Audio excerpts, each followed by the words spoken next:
Thank you for doing this, by the way. Of course. Cheers. Cheers. Thanks for having me. Thank you. You got the big ice cubes, fancy. We get asked for those a lot at my job, and I'm like, we don't have that. And then people will straight up get a different drink Because you don't because have we the don't ice. have the ice. I looked into that one time, and I was told it comes from people that drink whiskey or bourbon don't want it to dilute too quickly, but they Right. do want a little bit of water. Apparently, it enhances the taste. So the bigger Yeah. ice cube takes longer to melt, is what I've been told. That makes sense. But it's crazy. Like, I've had people be like, I want Woodford with the big ice cube. I'm like, we don't have the big ice cube. And they're like, I'll just get a Long Island then. I'm like, you went from classy Woodford to now trashy college girl, like, Which Woodford because is of pretty the good ice. stuff. Yeah, I'm like, damn. But I think it's maybe like people kind of get set in their ways. Yeah. But it's such a big drop off to go from It's just- Woodford yeah. Reserve to Long Island iced tea. Like, Exactly. there's no happy medium? Like yeah. Like, anything? I don't know. What would be a good medium between that and that? What's the one that has the orange like An zest old in- fashioned? An old fashioned maybe. But I work at a comedy club, so our old fashions are. If you care about the ice cube, I'd say don't get the old fashioned. I get it. You're not gonna like it. My go-to when I go to the clubs is usually Hendrix and tonic. That's a good, yeah. I mean, that's a solid drink. It's not hard to make, and if you mess that up, that's just because you bit way too much gin in there. Yeah. That's the only way you mess up a gin and tonic. I like Hendrix gin, and it just usually works well. Well, it's also fixable if it's got more alcohol in it. You just add more tonic, you know? It's very true. It's fixable. I didn't know. There's a whole art to making drinks. I mean, like, I've been watching these, like, interviews they're called Last Meal. Have you heard of this? I have not. What is It's this kind all of like about? a new interview thing. It's kind of like Hot Ones. Okay. So it's like that. It's like a guy, it's like a host, and he's, feeding, people, but instead of, hot wings, it's what they would have if they were on death row as their last meal. Oh, that makes sense. So he actually prepares their last meal for them, and they kind of like talk about it, why they chose that as their last meal, or what's the kind of like, because Hot Ones we all know is really fun because Yeah. it just gets spicier and you get asked questions, and it's usually a celebrity or someone with notoriety or something to say. Yeah. What's the kind of like, how do they grab your attention here? Like, it's pretty much the same thing. They'll talk about the food a little bit, but Okay. they also talk about, the career. Like, Post Malone did it, Tom Hanks. Okay, so like, famous people are doing this. famous people are doing it. That's what I missed. Okay. I got it. Yeah, so he'll interview them about their career, and they did Gordon Ramsay, and So he was being interviewed? he was being interviewed. What was his last meal? Do you remember? It was actually like Was it like N- shepherd's pie or something? Like very no, British? It was an English breakfast, In-N-Out burger, wings, and it's like a lot of stuff, and a gin and tonic was what is his drink, and he was like saying like, oh, something about how to make a perfect gin and tonic, and I'm like, it's gin and tonic. Like, I get craft cocktails, but like I never thought gin and tonic was like a craft cocktail. No, it's so standard. It's kind of like a Oh, vodka soda it or a is. tequila and lime. Just Yeah. very kind of, you can't really screw it up because it's 2 ingredients usually and Yeah. you just mix together. Yeah, but he was like, I'm surprised on the In-N-Out and the wings. Like Gordon Ramsay wanted In-N-Out and yeah. wings. Well, he also had a beef Wellington, so that was kind of fancy. That's really good. It looked good. I never had that before. I didn't realize it looks like it's wrapped in bread. No? So it's wrapped in a puff pastry, and I know this because my buddy Alex, shout out to Alex, made this a couple of months ago, beef Wellington, and it turned out really good. He just like avid cooking. He likes to do it. Nice. And he made it, so we all went over to his house in Frisco and had some beef Wellington. It was really good. And the puff pastry, it doesn't feel like bread. It feels more like maybe a croissant without any sweetness to it. And then maybe a little bit more crusty and flaky. So it's really good. It looks good. Yeah, it's if done well, and it's very long. It's an arduous process to make beef Wellington and make it well, from what I've been told. But if done correctly, it is very, very good. Right on. That sounds, yeah. I mean, it looked fancy. And then his dessert was a fried Mars bar. I guess that's like he's Scottish, right? I was about to say Scottish. He's Scottish, right? I know what a Mars bar is, and I've had one before, and I do prefer them over Snickers. Yeah. But I've never heard of it being deep fried. I That think sounds awesome. it's like a Scottish thing. I guess it's big over there, and he was kind of like making fun of it, but he was like, but for some reason it was on his rider for his last meal. That's so interesting, though. They're cool. They're really cool interviews, but I won't lie. The guy that hosts it, the guy that hosts Hot Ones, for example, like he's cool. I like him. Like he just has a cool vibe, and he's a good interviewer. But the guy that hosts these, he's a little bit much. It's hard to watch like too many of them in a row because of him. He's just kind of like, he's got a lot of, I don't know how to explain it. That's the only thing I don't like about them is the host is kind of a lot. Okay. But it's really cool. It's a really cool idea. And his life is definitely dope because he's had some he like just started doing these interviews too, I think. He's only had like less than 20 people on there. And he's already got Tom Hanks and Post Malone and stuff like that. I'm like, wow, I don't know how he started this, but it's pretty cool. Yeah, that is kind of crazy to think something that he just started has that kind of. I think his channel's been around a while, so he must have had like a lot of views and subscribers already, but then he started doing this. Okay, that makes sense. So like influencer, and then he kind of took that following and turned it into something of a show. Yeah, I guess he like knows the right people, but they're like making the food too. I mean, obviously the In-N-Out burger, they're ordering that, but they're like cooking all the other stuff. Like that's not, from a restaurant. That's what I was going to ask is did they actually make the In-N-Out or the wings, or was it the In-N-Out came from a store? I'm guessing they made the wings though, right? Yeah, the wing, like anything that isn't like anything they want that's not, specific like In-N-Out, they cook. Like they have like gourmet chef. I think he's a chef too, the host. It looks like it in some of the like B-roll stuff that they use. He's like looks like he's preparing the food as well. But he for sure has like other chefs that like are in the thing. That makes sense. I mean, there probably has to be a team of people that prepares all this, and especially if you have someone like Gordon Ramsay who has very specific tastes, you don't want to disappoint there. I know. I was like, I can't imagine what it'd be like cooking something for Gordon Ramsay. Like, but he doesn't seem like he's as scary in real life as he acts on his show. Have you ever seen him when he's doing it with the kid version of his shows? No. It's like a complete 180. He's like the nicest, most caring person ever, holds the hand of these children and like walks them through it like, don't be discouraged. You're doing amazing. And like, you're like, oh, okay, now I understand why you're a dick to adults, but you really are a normal person and nice to like children. You don't put them through that kind of hell or something.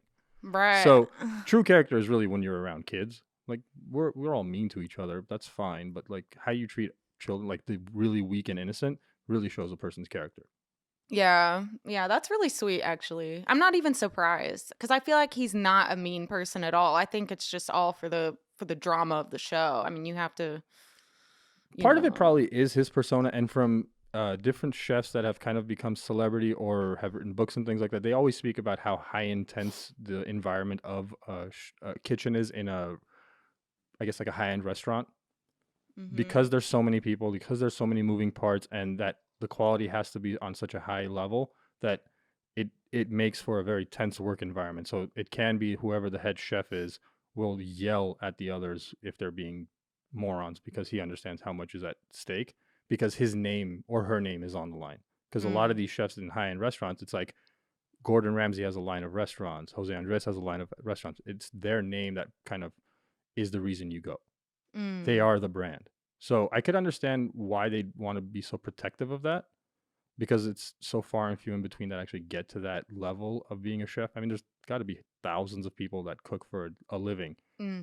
Very few of them that anybody knows about. Right. You know what I mean? Like, yeah. So it's almost like comedy. He talks about that too in the interview. He like mentions like it's a fluke to being become a chef Gordon is Ramsay. not easy. Like everyone thinks that it'd be like easy because everybody can cook to some extent, and people think that anyone like I've been guilty of this. I'm like, oh, I could probably cook whatever I want, but then you crack open that recipe book and it turns out it's really hard to like cook certain things. Like you do need to like be passionate about it, and I can't even imagine creating a recipe.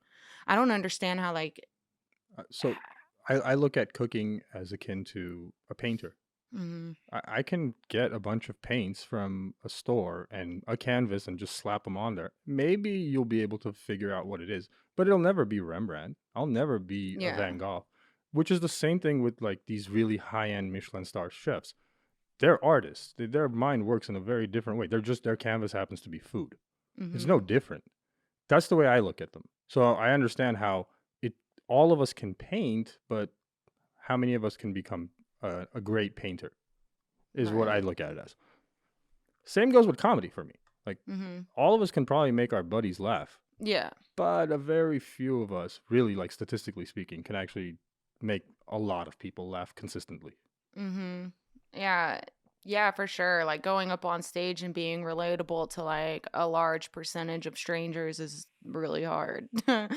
Yeah. Like for sure. Yeah, you have to be passionate to be known for something. And yeah, he talked about that. Like cooking is a very stressful environment. Did he And it, talk about how he got into it? how Like he he actually fell into being a cook and then a chef and all of that stuff? I can't remember. I'll be honest with you. There were times where I didn't understand anything he was saying The because act he's with got, he's got the his own accent gets you. slang and his accent.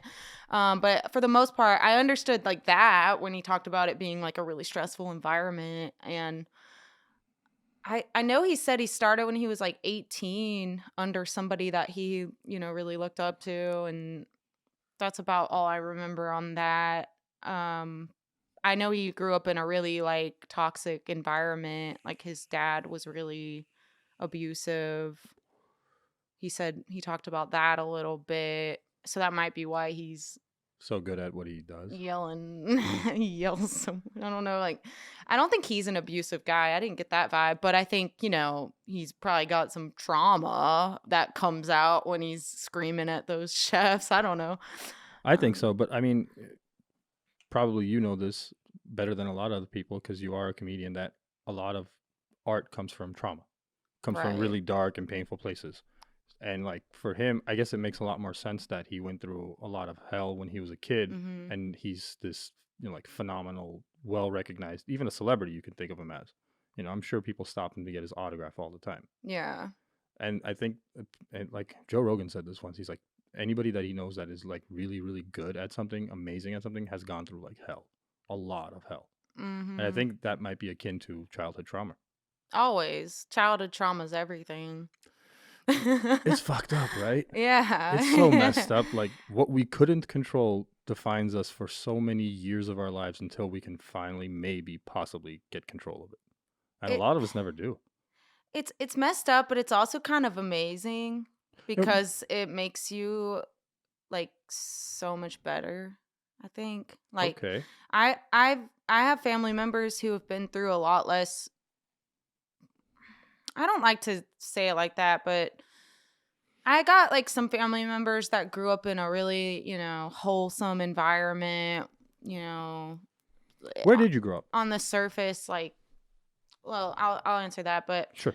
but basically on the surface, their life has been like perfect. I'm sure there's a lot of things that happen behind closed doors that I don't know about, but I feel like I don't know. I like what I'm doing, and I like who I am, and I'd be a different person if it wasn't for that. And I don't really like when I get around people who have had less trauma or not as extreme. I I kind of feel like they're missing out. Like I'm like, yeah, you're better off, but I feel like you need that spice to like I don't know. I think because I like humor so much, and I just don't think I'd be funny if it wasn't for all my trauma. And I get around people who grew up in like way better environments, and I'm like, they're not as funny as me, you know? And that's where I kind of like, I'm not proud of it. There's some things that, upset me about things I went through that I'm like, man, I wish that didn't happen because I'd be, my head would be right. But at least I'm funny. Like that at the end of the day, that's the most important thing to me. Is like this humor comes from all that. So I wouldn't really change anything. But I grew up in the suburbs outside of Houston. So I grew up in a very like middle class or lower middle, whatever, normal suburb. And on the surface, like, my family looked pretty perfect, but it wasn't. But did I say where? Sorry, I blinked out. South Houston. You said a suburb of West Houston. Houston. West Houston. So, Yeah, but Houston, Texas. yeah, like it kind of Katy mostly. Okay. But yeah, like if you're not from that area, then Houston, it's the same. But the suburbs, nonetheless, not the inner city. And yeah, on the surface, it was a pretty normal childhood.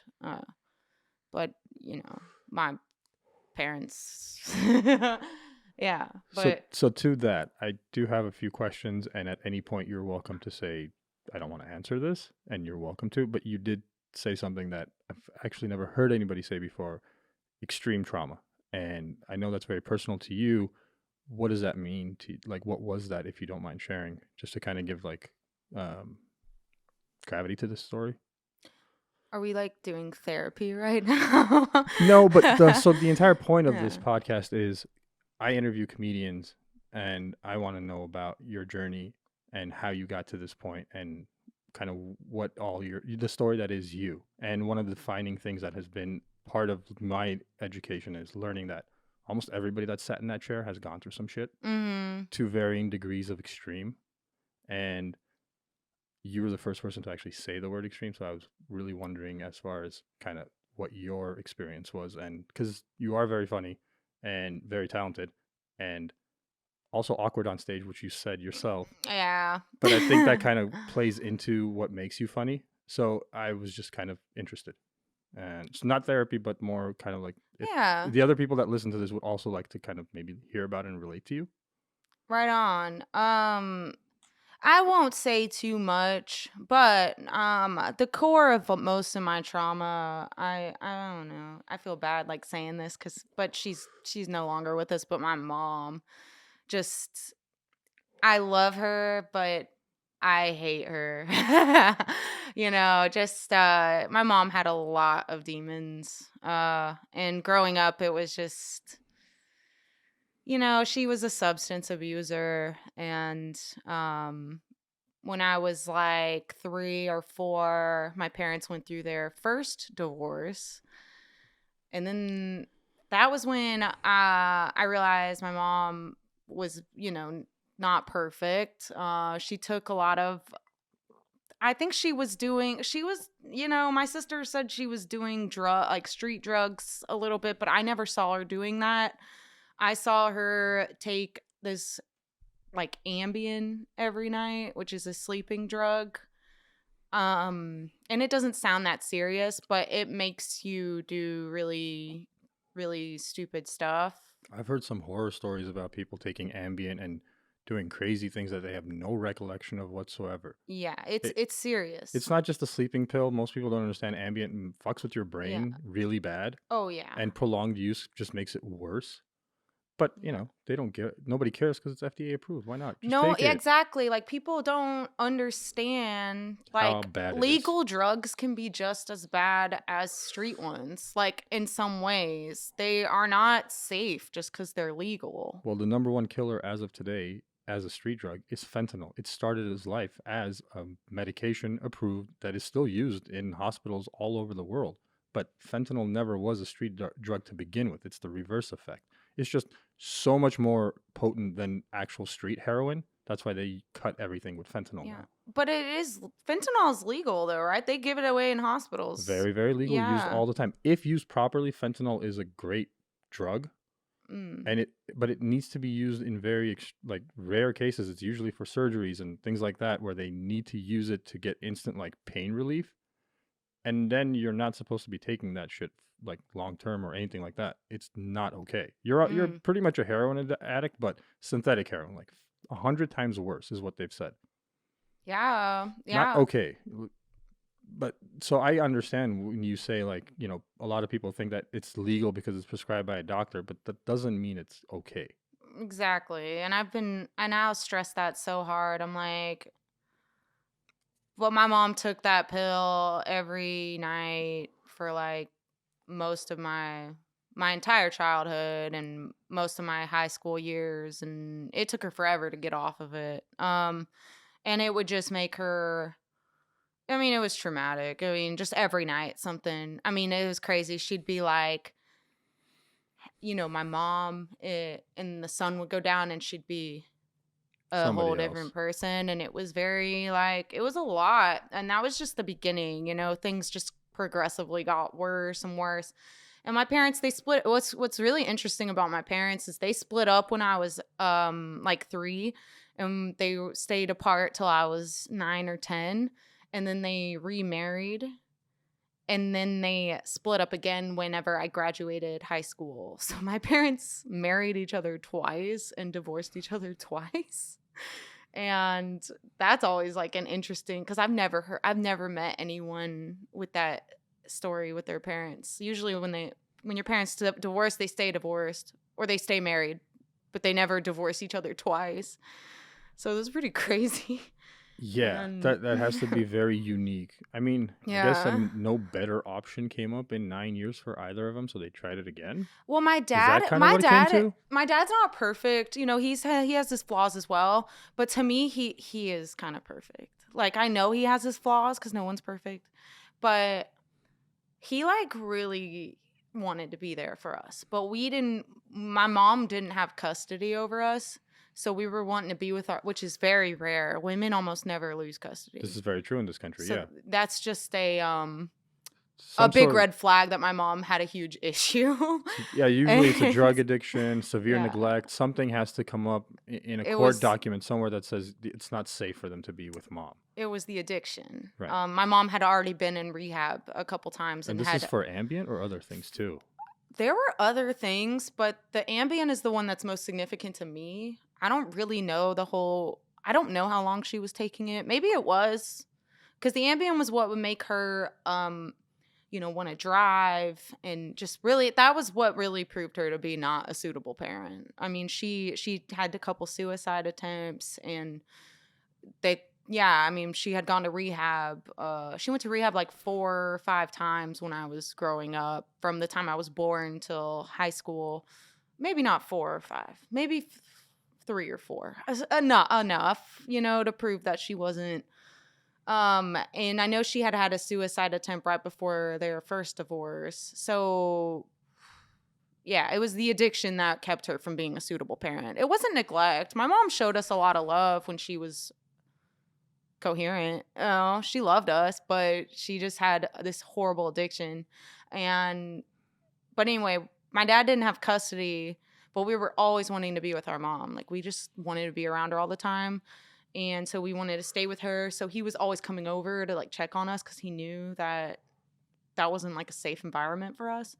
And I think my parents really did like love each other too at the same time. There was love, but he was mostly there for us. And I think when he realized we weren't going to get away from our mom and that environment was not suitable, I almost think he remarried her for us so that he could be with us as much as possible, because we didn't want to stay with him. We loved him. He didn't do anything wrong, but we loved our mom more. I don't know why. I think in a way for me, I was kind of worried about her. Like, I was worried something bad would happen to her because I saw what she was doing and I didn't want to leave her alone. I don't really remember because I was pretty young, but I don't remember if she could have manipulated us in some way. I don't know. But I honestly, I like to believe that my dad remarried her because he wanted to be there for us as much as possible. And he did love her. He paid for a lot of the rehab that she went to. Like, he tried really hard, but she just wasn't getting any better. So whenever, basically, they made the decision when, like, I'm the youngest of 3. Like, I have 2 older sisters. Okay. And when I got to high school, they had already made the decision. Like, my dad put her through this really expensive rehab, and she came out of it, and she was away for 6 months. And I was the only one living at home. My sisters had already gone to college. I was a freshman. The middle child was a senior. I was a freshman. My oldest sister went off to college. And My mom relapsed pretty bad when my oldest sister went off to college because she didn't handle it well. She was like, oh no. Well, like, it was her first baby leaving the nest. And she, you know, so my dad paid for this super expensive rehab in California for her to go to. And then she came back and she was sober for like 3 weeks, maybe. And then she relapsed again because she found out I was smoking weed because I was in high school. So I started doing what high school kids do, and she found out about it, and she was actually cool about it. She was like, oh, I'll smoke with you, and she was like justifying it. She's like, I've never had an issue with weed, you know, as long as I don't take Ambien again. And she was like drinking wine again. She's like, I've never had an issue with wine as long as I'm not taking Ambien. Like that was kind of her like dialogue. It was like supplemental addiction. Yeah, she was like, replacing it with other substances, and no, it's not okay to smoke pot with your teenage daughter. No. It's okay with your 20-something-year-old daughter if you guys have that relationship. Fine. You're both adults at this point. She's had enough life experience to understand. So have you. I can understand that being a scenario that is fine. But your teenage daughter? No. Like, especially your mom? Like, fuck no? Is my response to that is like, no, that's not supposed to happen. But that's not to say that that person was just in the right state of mind at that time to even make that decision of it being right or wrong. I think her demon, the addiction itself, was going like, shit, we can get some pot. It'll help. It'll do something. You know, and that's probably where that stemmed from. Well, my mom always said too, she was like, I can't, like, you guys are my best friends. Like she was looking for friends. Like she couldn't wait for the day that we could just be her friend. You know, I think she was excited for the day that she could stop parenting and just be a friend. And when that day kind of came, when she saw I was doing that, obviously I'm over there like, oh, this is cool. My mom's smoking pot with me, you know, like this is great. And so I wasn't going to stop that. But pretty much that relapse and basically my dad finding out about the whole thing and realizing he wasted so much money and time trying to fix this woman, and that she's just going to take him down with him. They made the decision. They were like, when Kirstie graduates, we're done. Like, so that was, I lived in like one of those households where it's like, you can tell the parents are just waiting for the kids to leave so that they can it's more divorce. Of a co-parenting situation versus like a cohesive family situation. Yeah, no, it was never really like, I mean, we had a couple happy years growing up. Like I said, on the surface, we looked like a perfect family. We lived in like a 2-story house. We did sports. We lived in the suburbs. It was 5 of us. You know, everything looked fine on paper, but my mom and my dad, I'm sure he contributed too in some way. He doesn't really open up to us about his side of it that much. But all I know is that he's been there and he's always wanted the best for us. So I appreciate him, and he's still here today and we have a good relationship. So I love him. But my mom was always like the one that would kind of talk bad about my dad and try to like make us look at him. I don't know, like she would just always be the kind of like, she just wasn't stable. And eventually, you know, she passed away about a year and a half ago. Sorry for your loss. It's fine. I mean, we kind of saw it happen. I mean, it sucks, but you know, we kind of saw it happening. Like she had been They split up in 2015, like right after I went to college, and my dad remarried pretty quickly to another woman in 2016, and my mom didn't handle that very well. She took off with all the money she got from their divorce, and she road tripped, and she bought like a Camaro, and she didn't get a job. My mom hadn't worked since like 2003. Her mom died a long time ago and left her all this like rental property that they had in Houston, and my mom was managing that rental property, and that was like her only job for a while. And then she sold it when my parents remarried, and she never worked after that, really. And then when they divorced, she had to figure out what to do. So she basically just went crazy, and she was, I don't think she was taking Ambien anymore, but she was abusing Adderall and probably other stuff that she won't admit to. I think she was doing other stuff like coke and maybe even meth. I don't know. Well, Adderall is prescription meth. It is. And people don't talk about that enough. Like, Yeah. there's only one little difference in the DNA of those drugs. Like, it's... And the reason the difference Yeah. exists is because they formulated it in a lab so they can get a patent on that synthetic formula. And that's why they just changed a little bit. But what they also did was just make it work better than street meth does. It's fucked up, but it does work better than street meth. Yeah. And it's highly addictive. It and is. It's hard to get off of. And fuck, everybody's on that shit. It's so hard to get off of. And one thing people don't talk about enough, and I saw this happen with my mom, is she took it for a while and she abused it. And she tried to get off of it one time. And this was when I was like a junior in high school. And she tried to get off of it. I think she just couldn't afford it or something, but she was basically forced to like not be on it. Okay. And my dad went out of town for like some business thing. And so I was stuck at home alone with her because at this point both my sisters were moved out and I was the only one. And I was stuck at home alone with her, and she went are we allowed to curse on here? Yeah. She went adult podcast. Okay, well, she went batshit crazy. And people don't talk about that. Like Adderall, when you go off of it, when you quit cold turkey, it really shuts your brain down. She went crazy, and I saw her do Ambien every night, and that was wild. You know, she was a zombie, and she would like try. You know, she was impossible to be around when she was on that. But I'd never seen her go more insane than when she wasn't. Than the first like week that she wasn't on Adderall. Like she was like, it was like being in a psych ward. Like it was like she was like screaming at nothing, and like I had to leave. Like I had to go stay at a friend's house. I like called my dad. I was like, hey, I don't know what's going on with her, but I'm genuinely afraid of her. Like I've never been afraid of my mom. Even when she was on Ambien, I would be like scared of her, but I wasn't afraid that she was gonna like hurt me. Right. You know, I was like, oh, it sucks when she gets like this. I'm afraid she's going to hurt herself. And like, she's scaring me. Like, but I know she's not going to hurt me. But when she was off Adderall, like, I was afraid she was going to hurt me. Like, she was like, I was in the bathroom and she was like banging on the door and being really aggressive and just like screaming. And I was afraid she was going to like assault me. So I would call my dad. I was like, I don't know what to do. I've never seen her like this. And he was like, just leave. And I was like, okay. So I left and I took her car, and she didn't even notice that I took her car.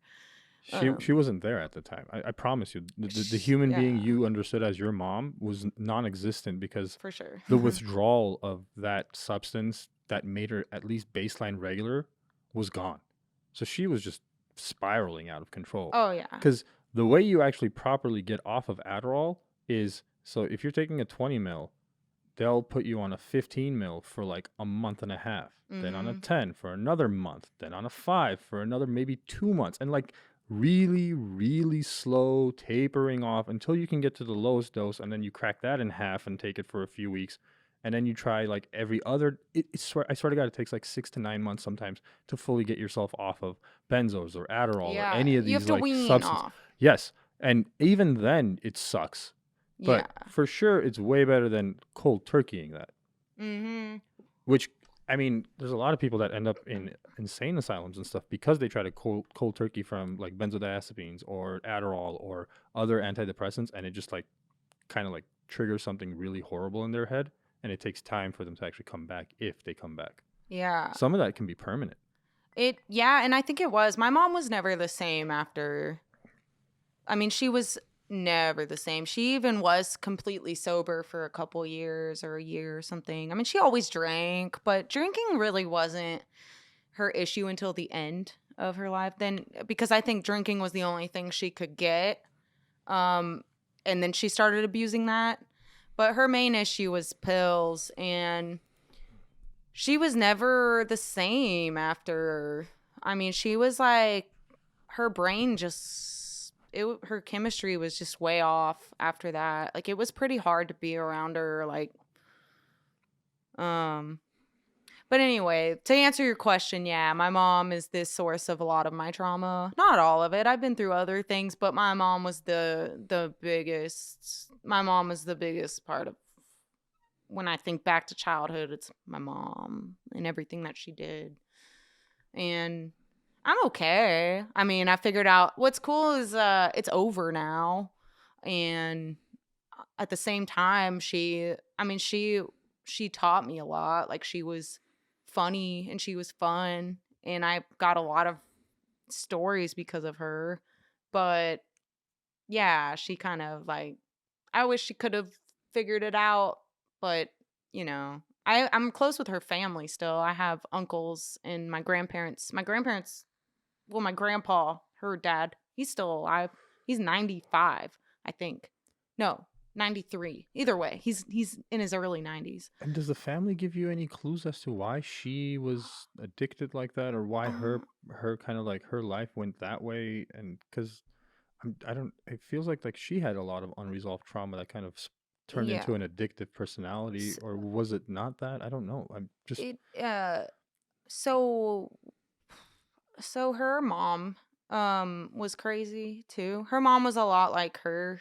A lot of similar stories. I think my mom would go on to say that she had it worse than us, which is really manipulative. You should never say something like that to anybody, yeah. you know, but y- she would say that to us. She when she was angry and we were, mad at her or whatever, mad at something she did, she would always use that like I had it worse. You think you have it bad? You should My mom slit her wrists and I had to drive her to the hospital when I was 8 years old. Whew, Like that was one of her stories about that's her mom. heavy. So that's yeah, I guess you could say that that's worse. And I'm guessing you were a kid when you heard all this.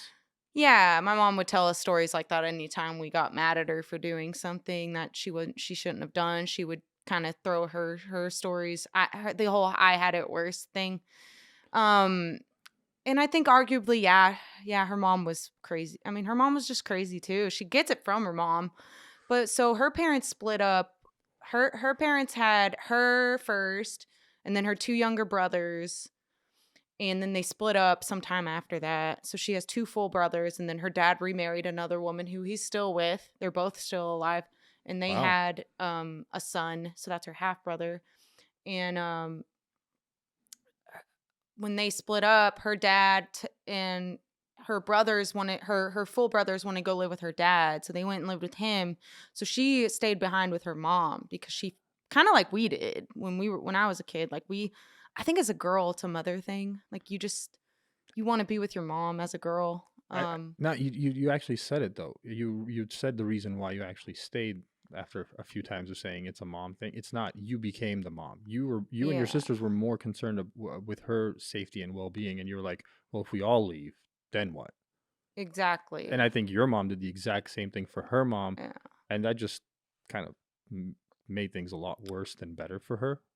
Yeah. I'm guessing your two uncles turned out okay, Yeah, they or did. three uncles. Three, yeah. Well, one half and then yeah. They turned out fine and I mean, they're not perfect. They have their issues too. They're my mom's dad was a kind of I mean, he was in the Marine Corps and he was kind of a hard ass. Like I love him. He's my grandpa, but he's her dad. I don't know if you've ever heard someone say that before. Like your parents' dad is different from your grandpa. So I love him. He's my sweet little grandpa. He can do no wrong in my eyes. But he was mean to my mom. I mean, and I witnessed him being mean to my mom. And I think he just didn't have the patience to deal with her. It's not his fault. It's not his It's fault. the generation of men that had to Yeah, deal with so much war and the depression and all that stuff. He exactly. was born in 1925 from 24 from what it sounds like. He- If he's I- 95 now, oh yeah, I guess yeah, something like that. so He grew up in an era, that's for sure, like a different 95. era. It's sorry, one. I think the 30s maybe. 1938, I don't know. Yeah, you're right. Sorry, I'm I wrong. think something like that. But I mean, if he was born in the 30s, then he's coming right at the cusp of what was World War II and just shit for a long time for most of the Right. world. And their parents came back from war, and those guys saw a lot. And a lot of that was we didn't know what PTSD was post World War II. And there's a bunch of Mhm. men coming home who definitely saw their best friend get shot next to them or barely survived. And now they have to kind of like assimilate into being a father, and it doesn't always work. A lot of times these are reoccurring stories, and at some point we got to stop blaming these men for it and start blaming society and what we did to them. Yeah. I know he's your grandpa, I don't want to talk anything bad about the guy, but like, I'm sure he's seen some shit. Oh yeah, I'm sure he's seen some crazy shit. Yeah, and I don't blame him for it, but my mom did. I mean, she was pretty angry with him at times, and I would think he could have been a little nicer and a little more patient with her. But she did stay behind to take care of her mom. And I think if she had had a sister, maybe things would have been different. Or if she had had a dad like mine, he probably would have been like done what my dad did and kind of forced himself into the situation to be there for her a little more.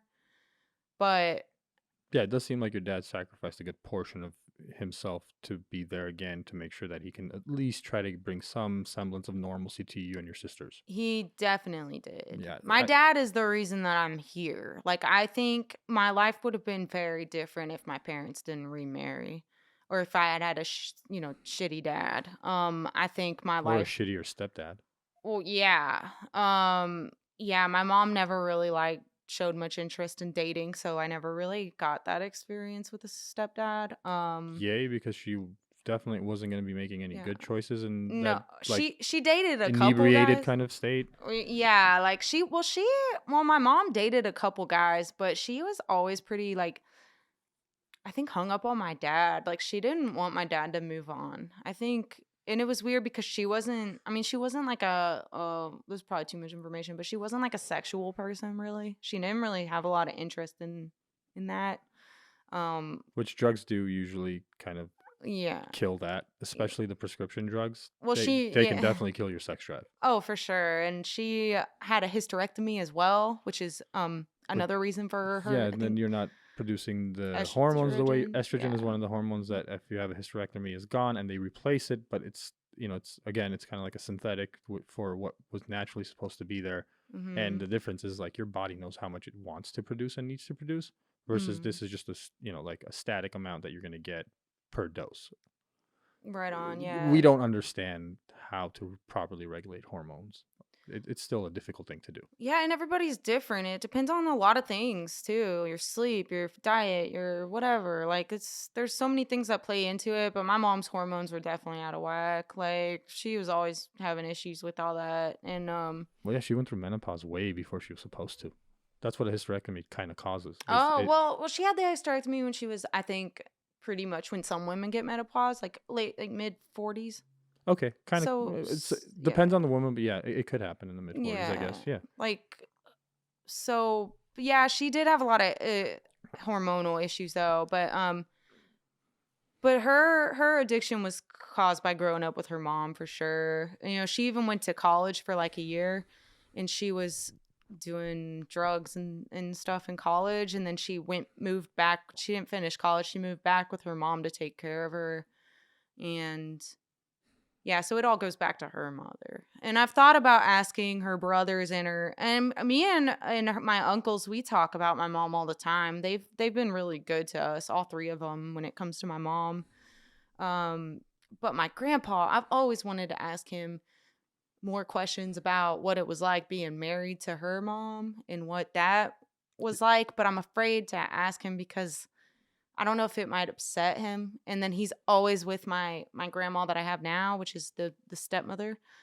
He's always with her, and I don't know if it would upset her because they've really not talked much about my mom's mom, like, at all. So I don't know if it would upset them, but I would love to hear like the stories that they might have from when he was married.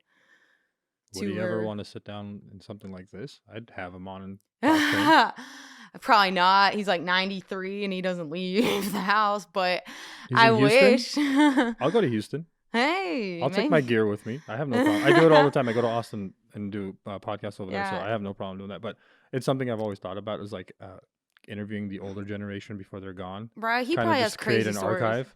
Yeah, well, you said Marine and all this other stuff, so now I'm genuinely interested in kind of like what this guy has to say. Yeah, well, I'll finagle in the questions that you want. I promise. Yeah, well, I will say this: he didn't have anything to do with a war when he was in the Marine Corps. He was something else, and he's explained it to me before, but I forget what he did. A little bit. Did he see any time outside of the country, or was it mainly here? I can't remember what he said, but I know I asked him, I was like, did you fight in a war? And he said no. So I was like, okay, so you weren't in the war. But I know he went through a lot of training, and he's a hard ass. And he's just a hard person. He's just a hard going. He grew up in the time, I'm sure, when things were going on. So I don't know what that means for him, but You do know there's an entire group of military men and women that will say they did nothing than be a line cook, but they did a lot more than that. yeah. And it's just like the protocol was you don't talk about it, so they just will never talk about it. Even to someone that is their blood. Some of these men just don't share the shit that they've done.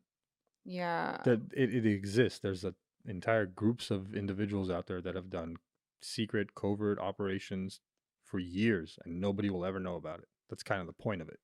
Oh, okay. Well, I mean, it's possible. So he may be just like a badass of badasses. That's why he doesn't talk about it versus being a Yeah. line cook in the Marines or something. You know what I mean? Yeah. You don't usually go into the Marines just to like hang out. That's like they're the badasses of the badasses usually. True. I don't know. I mean, when he explained to me what he was doing, I can't really remember what he said, but also it tells me that he didn't tell me much. But I know he was a boxer as well in his youth, so he's just kind of He's done some shit. Yeah, he's Come like on. he's kind of scary, like, I don't know. But I don't know what he did. I don't know. I wish I could know what his marriage was like though to that grandma, because he probably, I mean, my mom went through stuff with her. He divorced her, so I can't imagine what led to that. I'm sure it would probably give you a lot more understanding and closure with your relationship with your own mother to understand what she did go through as a child. Because we said it right in the beginning. Childhood trauma defines everything. Mm-hmm. God knows what she went through. Yeah. And then it translated to you. But I have noticed one thing is it's a cycle of 3. The third person in the chain usually breaks that cycle. So if it's grandma, mom, and daughter doesn't turn out like mom and grandma. And it seems like you have no intention of turning out that way. Right. Yeah. When you think about it like that, I was for some reason picturing my mom as the third. I was like, mom's the second. Yeah. You're the third. For us, yeah. Me and my sisters and I. Sorry, this isn't a grammar thing. We're just hanging out. We turned out pretty good. I'd say we're all artists. Okay, what did the other 2 do? Yeah, Stephanie is the oldest. Hi, Stephanie. Yeah. She's they both live in New York City, in Brooklyn, in the same apartment with their best friend Kate, who is basically one of us, also an artist, and she's my replacement while I'm not there because I live here. So Stephanie's she's done all kinds of things. She was into fashion, and then she graduated with dance, and now she's kind of getting into fashion again. She's also doing graphic design, and she's created these, like, they're called zines, but they're comic books, kind of. Like, if you don't know what a zine is, it's basically a comic book. And she's really good at drawing cartoon kind of things. So tell me what the difference between and the audience actually what a zine and a comic book is, because there's got to be a distinction if they gave it a new name, because I know what, like, manga isn't a comic book, it's different, and there's like all this other stuff, right? I guess the difference is they could kind of be the same thing, but I guess the difference is comic books are like superheroes and like well-known, like there's like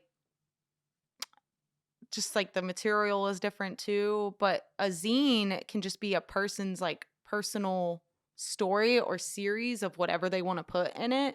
Okay. Like, so you can put, like, hers, for example, was a cartoon drawing of just cartoon drawings of various embarrassing sex stories that she got from asking people on Tinder.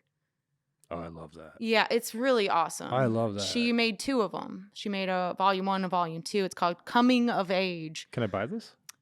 I don't think she has any more of them, but I would have it. Yeah, I don't know if you look, I have a lot of interesting art and interesting books in general, and I love finding weird and quirky things that people do.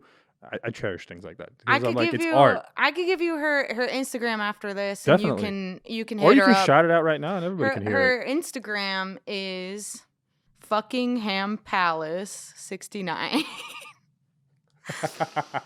And That's the best. she's just a creator. Shout out to Fuckingham Palace 69.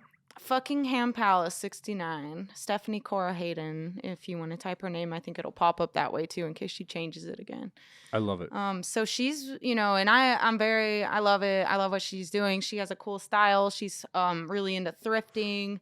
She could spend 4 hours in a thrift store, which I don't get because I hate shopping and I hate going into thrift stores. Which I'm surprised you don't live in New York because you mentioned you have such New York vibes. Oh, I would love to live there, but you are meant to be a New York comic in my opinion. I'm sorry for saying this, but I don't think Dallas is the spot for you. We will get to that in a minute, but I have to talk about my other sister too. Please, yes. Because I don't want her to feel left out. I talked about the eldest one first because she's the oldest. Respect so that's to Stephanie. Stephanie's got, look at her Instagram, look at her stuff. She's always doing crazy stuff. She she's just so cool. And then my other sister, I love her too. She's amazing. She's a painter, a drawer, and a tattoo artist. And I was going to ask, did she do some of your work? She did this one and this one. So Brittany, she's also in New York. She's working at High Hopes Tattoo Art Parlor, and I think it's somewhere in Brooklyn. Shout out High Hopes. Yeah, and I haven't been to that shop yet because she just switched over at the beginning, as soon as this year started. She switched over there. She was working at this place called Minimal, which actually, when I went there to get this tattoo, I visited at the end of the year, as a post-Christmas, visiting with my sisters. Stephanie's birthday is on Christmas Eve, so cool. I wanted to go see them for Christmas and her birthday. So Brittany was working at this place called Minimal, and they actually had her paintings displayed. She does her show, she does gallery shows. Okay, yeah. For her paintings. And I'll shout out her Instagram as well because she has a lot of paintings. And then on her main Instagram, you can see her tattoo Instagram, which she started the tattooing a little bit later, but at first she was just goofing around. So she did this one that says "Relax, Babe" a while ago, maybe 6 years ago, and she had just bought a tattoo gun off of Amazon, and she was goofing around with it, and I was like, can you give me one? I don't care what you do, because it's my sister, so she could literally do a squiggly line on me, and I'd be like, oh my god, my sister did that. It would mean something to me. So I picked this one because she did this one on Stephanie, so I was like, oh, we should get the same one. Is it in the same place? No, Stephanie has hers on her leg, but I wanted it right here. And for those listening, it's on her left wrist. It's on my left wrist. If you can see, it just says "Relax, Babe," and really, it's not a good tattoo at all. But she knows it because she was just goofing off, and it wasn't about getting a great piece. It was about, I just want something cool on my sister. While she's doing this, I didn't think she was gonna take it very far. I thought she was just gonna goof around with it for a while and then throw it away. But as someone that appreciates tattoos and for the art that they're just gorgeous things. I find that there's maybe 2 or 3 categories of tattoos that people have. The one that has a story that might not look as great. The one that looks amazing, that was just the piece is the story. And then there's these hybrids where it's a beautiful piece that somebody waited a really long time for because it had so much meaning for them to get done. Yeah. So yours has kind of got a lot of meaning, but doesn't have to be the best because it's even more special because your sister did it. Yeah. My best ones don't have any meaning at all. It's only my not so good ones that actually have a story behind it. So my sister actually did this in the bathroom of my cousin's house. Because we were running out of time, and we were on the trip, and I was like, you still need to give me a tattoo. And she was like, okay, well then let's just do it tonight. And it only took her 10 minutes. And I just, but then she got really into it. And now she's got these really cool flashes, and she's really good at line stuff. So she did this cherry with a face on it, and I just picked this off her flash. Oh wow. Yeah, she's gotten really good. It has. And she did this one. I almost forgot. She did this Sailor Moon one on me too. Very nice. It's actually Sailor Pluto, but if you don't know the series, then it's Sailor Moon tattoo. And it may not translate on camera. It definitely won't translate on camera because they're just not going to be that high quality. Right. But there's immense amount of detail in those 2 cherries. If you look at it closely, there's a lot of shading work and detail in there. So A tattoo artist would appreciate this as good work. Yes, it's like cherries, but there's a face on one of them, and I liked them a lot because the face kind of looks like the face of a Bratz doll. Oh yeah, which I loved when I was growing up. I love those, so I picked that one off her flash just because it looked like a quick one that she could knock out. And the day that we got it done, she had like 5 walk-ins. So you were waiting a bit. I was waiting, so I was like, I kind of want one that's not going to take a lot of time. Plus, she's doing it on me for, I get that family discount. So it's like, I don't want to get something too intricate and have to pay her or not pay her. Either way, I'm like, I'd rather get something that won't take her very long. My advice to your sister, she should never charge you for art because you are a walking advertisement for her. Yeah, well, and she wouldn't charge me. We're family, right? But I would, if I'm going to have her spend like 5 hours on me on something, then I'm going to tip her something. Take her to dinner. Yeah, true. We can always pay each other back in dinner and time. You're in the city. Yeah. There's so many good places to go. Right. So that's what Brittany's doing, and she's really thriving. I love it. I love that she's tattooing because she's really good at it, and her flash. And I'm not just saying this because she's my sister. I love the flash that she comes up with. They're so good. And she's still doing painting as well. So I love that both of them just have their hands in all kinds of baskets and they're just doing what they got to do to survive in that city. And they're like doing it really well too. So I'm really proud of both of them. And going back to me living in New York. Or just why you're in Dallas. Well, there's 2 cities that come to mind for you to be in. Yeah, LA and New York. No. Oh, Austin and New York? Of course. Okay, yeah. I was like, LA is no longer the scene. Nah. It killed itself. Yeah. I guess if you want to do movies, which... Who wants to?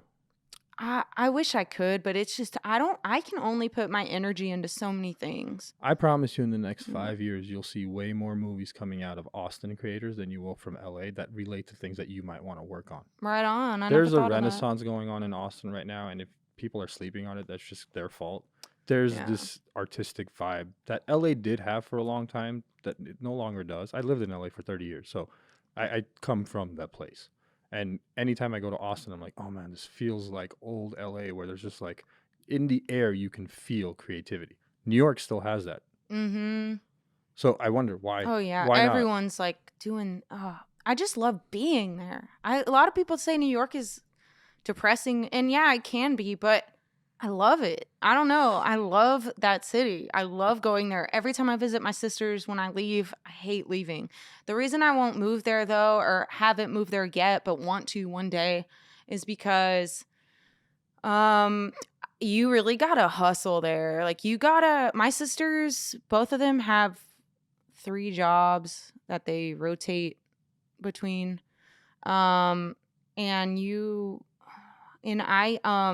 Here in Dallas, I have a job at a really good comedy club here. So I wait tables there. And when I'm not waiting tables there, I'm doing shows. And that's it. I don't have any other jobs besides that. And I can get stage time at that club if they need a last minute opener, or if there's somebody I really want to open for. I have that like leverage where I can be like, hey, I see this person's coming, I want to open for them. I can just tell them that. I don't got to send that like awkward email or that awkward message where I'm like, hope you've been well, I want to open for this I don't got to do that at that club. I'm awkward about that stuff. I hate asking people for stuff. I hate writing that. I hate DM it. Hope you've email. been well.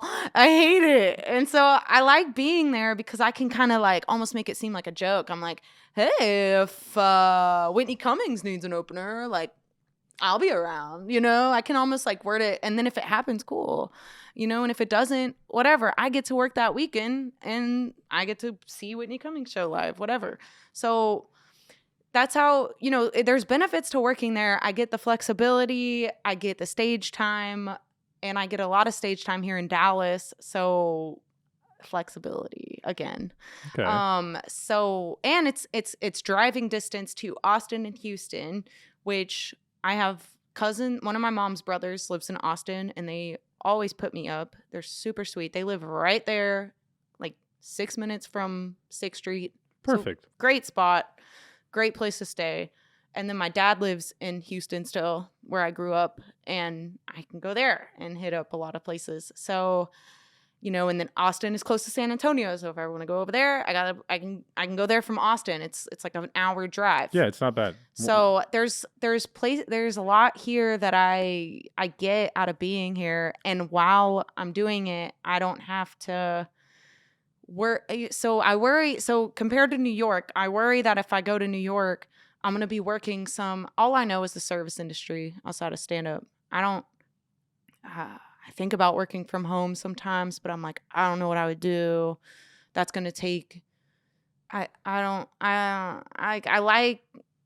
know the service industry. So basically my whole plan from the moment I started doing stand up was I'm gonna go from the service industry to doing stand up full time.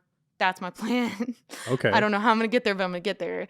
So I worry that if I go to New York, I will work. You got to work 7 days a week in New York. I mean, maybe a day off if you're lucky. Probably not in the beginning. It's not. That's kind of the point of New York, and it's the point of Austin, and LA was it was that too. Is like you either make it or you don't. Yeah. And it just came down to that. Yeah. Well, I just worry that I wouldn't be able to get a job at a comedy club there, and I would have to work at a bar, and I would have to work 6 days a week and then not get much time for stand-up and not get the flexibility that I need for stand-up. And none of the shows in New York pay. I mean, maybe if you get a spot at like the Cellar or some great club spot, then yeah, but I'm not going to get that right away. I went to New York for a month. My sister Brittany got an art residency like outside of San Diego. Okay. So she La Jolla probably? Hmm? La Jolla probably? No, it was San Clemente. Okay. And she went there for 2 months. So while she was away, I was like, hey, let me get your room while you're gone because I want to go to New York for a month. So I went for a month. I didn't want to go. All right. Another thing I should probably mention is I have a boyfriend, very serious relationship. That is another thing that's kind of... That will make it very difficult to kind of like up and leave. Yeah, I get. Yeah. So that kind of changes things. A lot of comedians that I've spoken with are single. Yeah. Or aren't really tied down in that fashion. So, I mean, if you've got a serious relationship, then yeah, it does. It makes it hard to leave. Is he a comic too? He's in the comedy scene. I can't talk about him much, though. He's not a comic, but he's in the scene. Got it. Yeah. I already know probably what he does, so I'll tell you after. It's a tall tale sign when somebody doesn't want to talk about it. I kind of know what it's going to be, but it's fine. We don't. Again, like I said, it's you, and you tell me what you want to. He's anytime you say no. Supportive of my career. That's awesome. And I love him, and we have a very great relationship. But he's very comfortable with where he is. I'm not as comfortable with where I'm at as far as location. So I don't know what that's going to bring to our relationship. But the dream would be that we could both move to New York together. That's what we talk about a lot. But in order for that to happen, we need to have some kind of stability when we're up there. Because neither one of us want to be starting all over at the beginning of some place is like very scary. And but it's not about it being scary to me. It's about, I just don't want to do something that's going to bring me less stage time. I understand that. No, that makes a lot of sense. If you've got if you've got the opportunity here to work and it's going well for you and you get stage time, well, that's the number one thing you need. Other than varied audiences. Yeah. That's the one thing that is kind of New York and LA definitely brought and still do bring is like different types of crowds. Not always kind of the same. Yeah. Where Dallas is great, it's diverse, but it's not a humongous city. Mm-mm. There isn't like 20 million people just roaming around. Yeah, there is definitely, I can't explain it, but there are certain crowds here for sure. Like I noticed there's a lot of jokes where I'll hit out of the park one crowd, and then some cities it's weird. Some cities are weird. Yeah. Like even Dallas to Plano is weird. You know, Plano's weird. And it's not that different from Dallas, but it is. If you're a comic, it is. In what way? I haven't been it. to the Plano House of Comedy. Plano House of Comedy, beautiful club, like the staff. I've heard great things. I just haven't been to it because Hyenas is so close to me. I like that I just down the street. I like everything about Plano House of Comedy, but sometimes their crowds, I don't know, man. There's something up their ass. And I don't know if maybe it's the club. Maybe it's the club. Like the stage, the biggest complaint that I do have about the club and what any comic will tell you about that club that's been there, the stage is really high. And that's not super ideal for So you're way above eye level. Yeah. Because we're all seated. We're above eye level. We're looking down on the audience, and that is kind of weird. And I never really noticed that until another comic brought it to my attention, and then I couldn't unsee it. Like whenever I was up there, I was like, oh yeah, this is different. Which does play into kind of the whole relatability thing of we want to connect with you. And if you're on a pedestal per se, then it's hard to connect. It's most comedy clubs like you're above eye level because we're seated, you're standing, but it's kind of like at an angle where you're really looking down at the people's eyes instead of like the way a teacher would look down at you. It's more of a connection versus chastising. Right. The way I can explain it, I guess.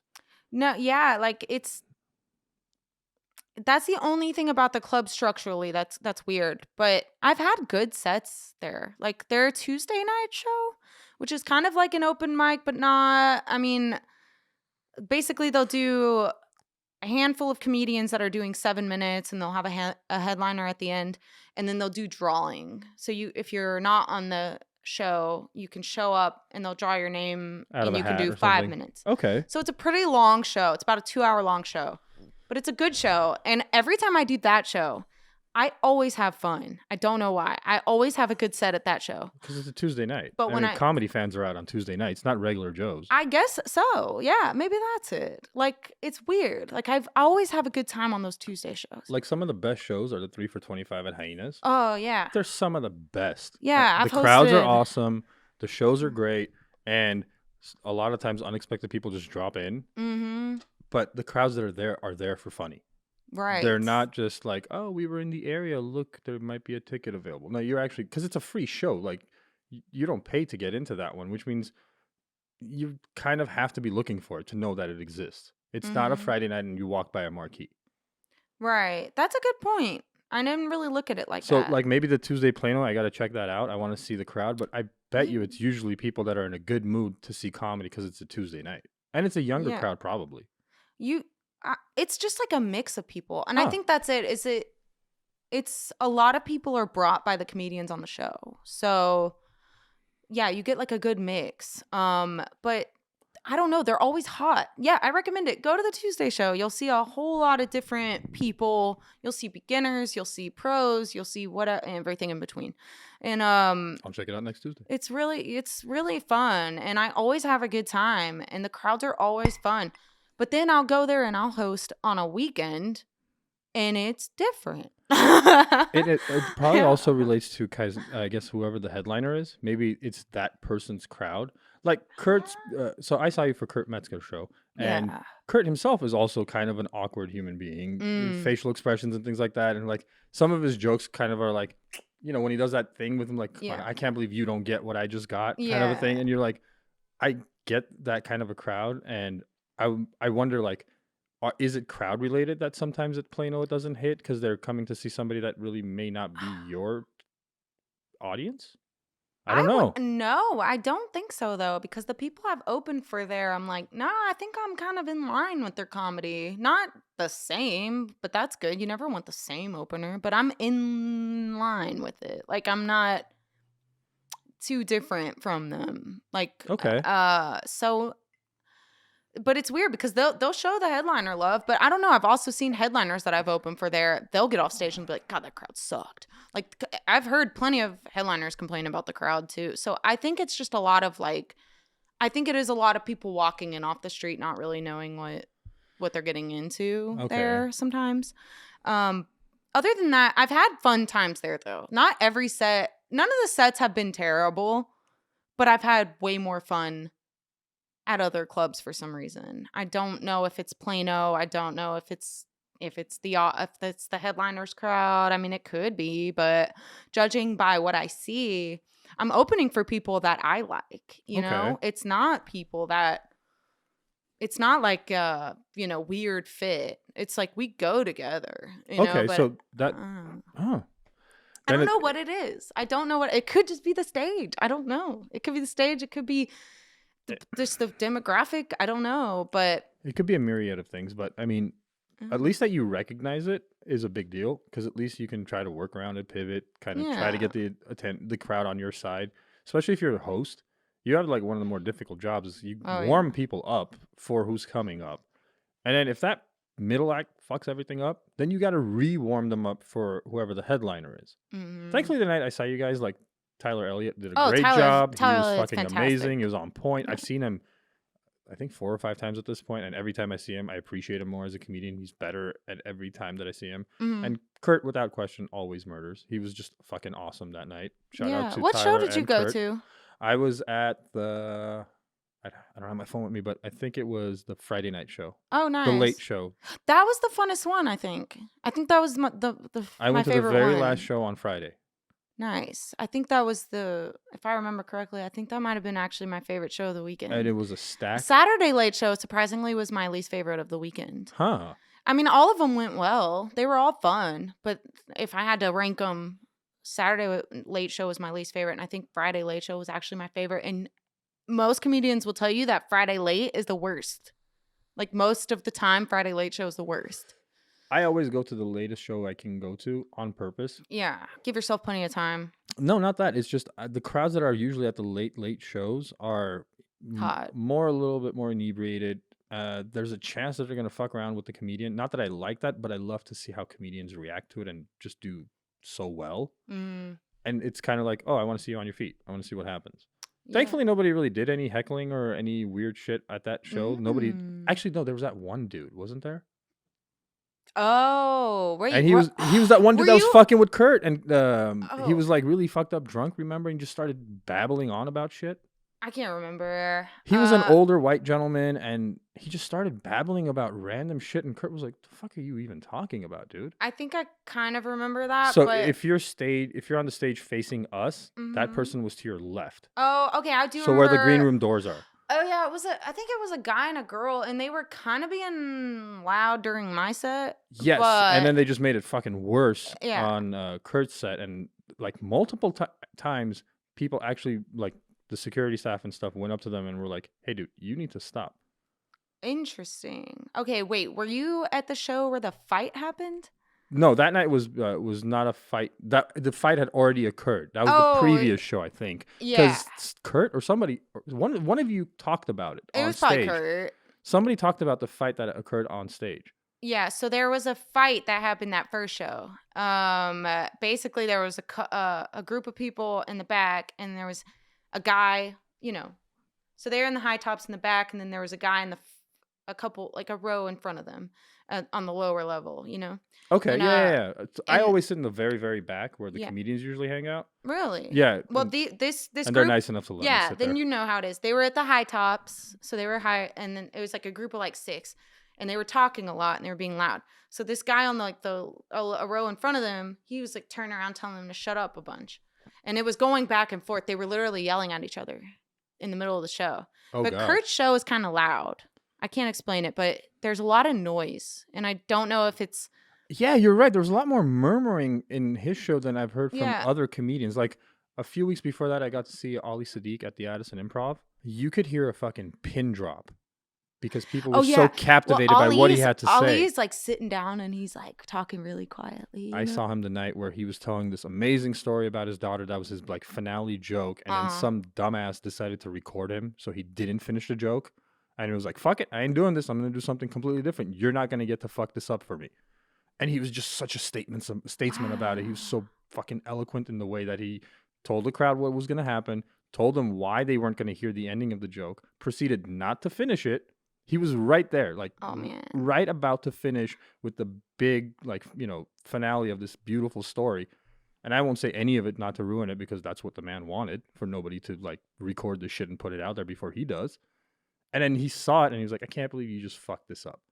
And wow. He's like, "No, sorry this was, guys, we're not doing back this." in December? Yeah, when I saw him at Addison Improv. It was it was the late show again. It was the very last show. I worked like all of his shows too. He sold out 11 shows or 10 shows. Yeah, he set a record at Addison. Yeah. He said it himself. He said, I've sold the most shows, because they added like 2, 3, or 4 extra shows because they kept just selling out every time they would put it on. But I mean, we love him. Oh, He's Texas made too. I think he's from Houston. Houston. He's a Houston. Yeah. You So have to he's- see Ali Sadiq live. Yeah. Treat yourself to like. It's more than just a comedy show. It's just this beautiful experience. Yeah. And He's doing theater. It was an emotional weekend for him because he's doing theaters. I think he's going to start doing theaters now. So that might be his last time. So that sucks for anyone who hasn't seen him in a comedy club. Because comedy damn, clubs, if I saw that, y'all hell got to yeah. see people at comedy clubs. It's so much, it's intimate and it's so much better than probably seeing them in a theater. Like, but theaters are still cool. Go see them live anyway. If they're in a theater, go see them in a theater. But comedy club experiences are so worth it. And he was doing comedy clubs for years, and he finally, I don't know how, he just took off. I don't know what he did, but he's like, because last time he was at our club, he sold good, but he didn't sell out 10 shows. He probably sold out like 4. I think his latest special that came out did really well. I've been seeing him pop up on like TikTok a lot, and I was like, is Ali Sadiq like an A-list comedian now? Because I always knew him as more of like a, you know, B-list maybe, but. So I'll get hate for this, but I'm going to go ahead and say it. You know you've become A-list when you're on Rogan. That's true. That's true. Think about it. That's true. Ralph was on it. Barbosa. Yeah. Matt Wright. I'm just kidding. I know Ralph. I love Ralph. Matt was on it recently. Stavros was on it. Before him, Shane Gillis was on it. Mark Norman, Sam Morrill. These are all A-star, A-list celebrities of today. It means you made it to get on Joe Rogan's podcast. That's crazy. Like, it's so crazy because it's a podcast, but like, it's such a milestone to get on that podcast. And like now, if you get on that podcast as a comedian, that also means you probably did or are about to do a weekend at the mothership. Oh yeah. Which.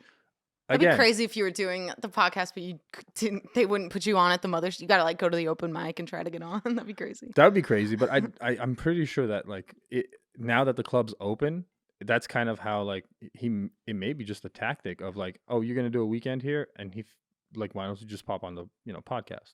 Why don't we just sit down? Cool. It's awesome to have that kind of reach, yeah. Where a comedian is kind of like the deciding factor. Not for all comedians. I don't want to like say that, hey, if you don't make it on Rogan, you're not an A-list, celebrity or a comedian. That's not what I mean. But like a defining marker would be like getting that invitation. It's a milestone that should be celebrated, but don't let it define your career. No. Like if you don't get to go on there, then I don't think Taylor Tomlinson's ever been on this podcast, and she's a fucking star. So, but he talks about her a lot. I'm surprised he hasn't gotten her on there. I don't think she's been on there. So here's the other thing. Think of it this way. I as the person who does a podcast, obviously I'm not Joe Rogan, just can't pick up the phone and talk to literally anyone I wanted to. But there's going to be a ton of people that have no interest in doing my podcast for various different reasons. Maybe they just don't like me. Maybe it just doesn't fit in their schedule. Maybe, I don't know. But to say that he hasn't made the invitation would be kind of a one-sided argument. Versus, because we don't know. What if he did reach out to her and she just was like, oh yeah, maybe, but right now I'm doing a tour and I'm going to be out of country for like 8 months, and shit, just like life happens, especially if you are blowing up. A lot of, like the people that I mentioned were New York comedians, Texas comedians, LA comedians, and maybe they hadn't done a world tour yet and went to Rogan and then started, or whatever the kind of like the progression was. Yeah. But he is one of those defining markers of you've made it. That's one of them. And I think being invited as a guest to the Your Mom's House studios, like any one of those 10 different podcasts that exist, is again one of those markers. And Kill Tony. I think Kill Tony as a guest, obviously not being a draw, but well, no, you're not a regular or a guest is pretty cool to be on there. Yeah. And I mean, if you've gotten the golden ticket or if you're a regular on Kill Tony, that's completely different. That means you're on your way.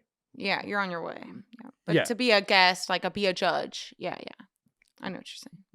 Kind of like, I don't want to like downplay anything or be mean to anyone in any way. It's just kind of like, for me, I've found so many new and interesting comedians that I was sleeping on because they've been on one of these podcasts. And I was like, oh shit, they're really, really funny. Yeah.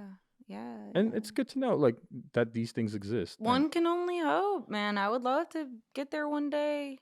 One comedian that I want to mention, he's at the Improv this weekend. He's already sold out, so you can't go see him. And plus, this podcast probably coming out weeks later anyway, so it won't matter. Depending on when Reagan, my producer, can finish this, it might drop this coming Friday or Saturday.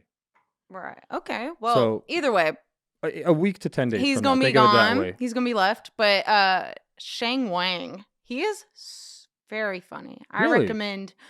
I would love to work with him one day. I'm working with him in a sense because I'm serving tables while he's there.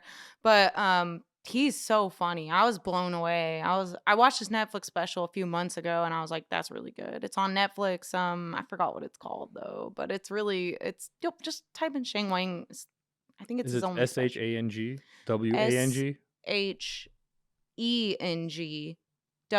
SHENGWANG. Shout out to Shang Wang. I don't Yeah. know your comedy, but if a fellow comedian thinks you're funny, then you're probably funny. He's an up and comer, and I think he's he's gonna end up on all those podcasts here. I very hope so. soon. Like if he hasn't already, I don't think he's done any of them yet, but he's sold out the Improv. He was one that maybe sold 30 tickets a show last time he was there, and now he's selling out and he added shows.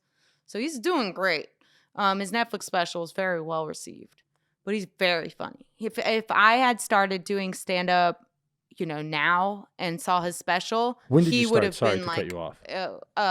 well, I'll get there. But Okay, yeah. Tell me that and then but that. he would have been like an inspiration. Like he would have been someone that I would have been like, oh my God, I want to be like him. Like Now he I would have have a third been. question. Yeah. So anyway, I started doing stand up August 2017. Okay. But that was just my first time on stage. I didn't actually get the ball rolling until the following winter, so 2018. I consider March 28. I don't have like an exact anniversary because it was a very weird start. So I think the question for me really comes down to is like, when did you decide that this is what you want to pursue?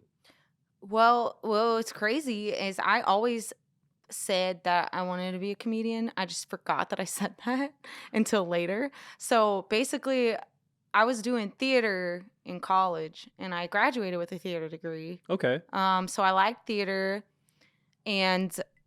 but I didn't like the auditioning. I don't know. Something about being in that scene was just not.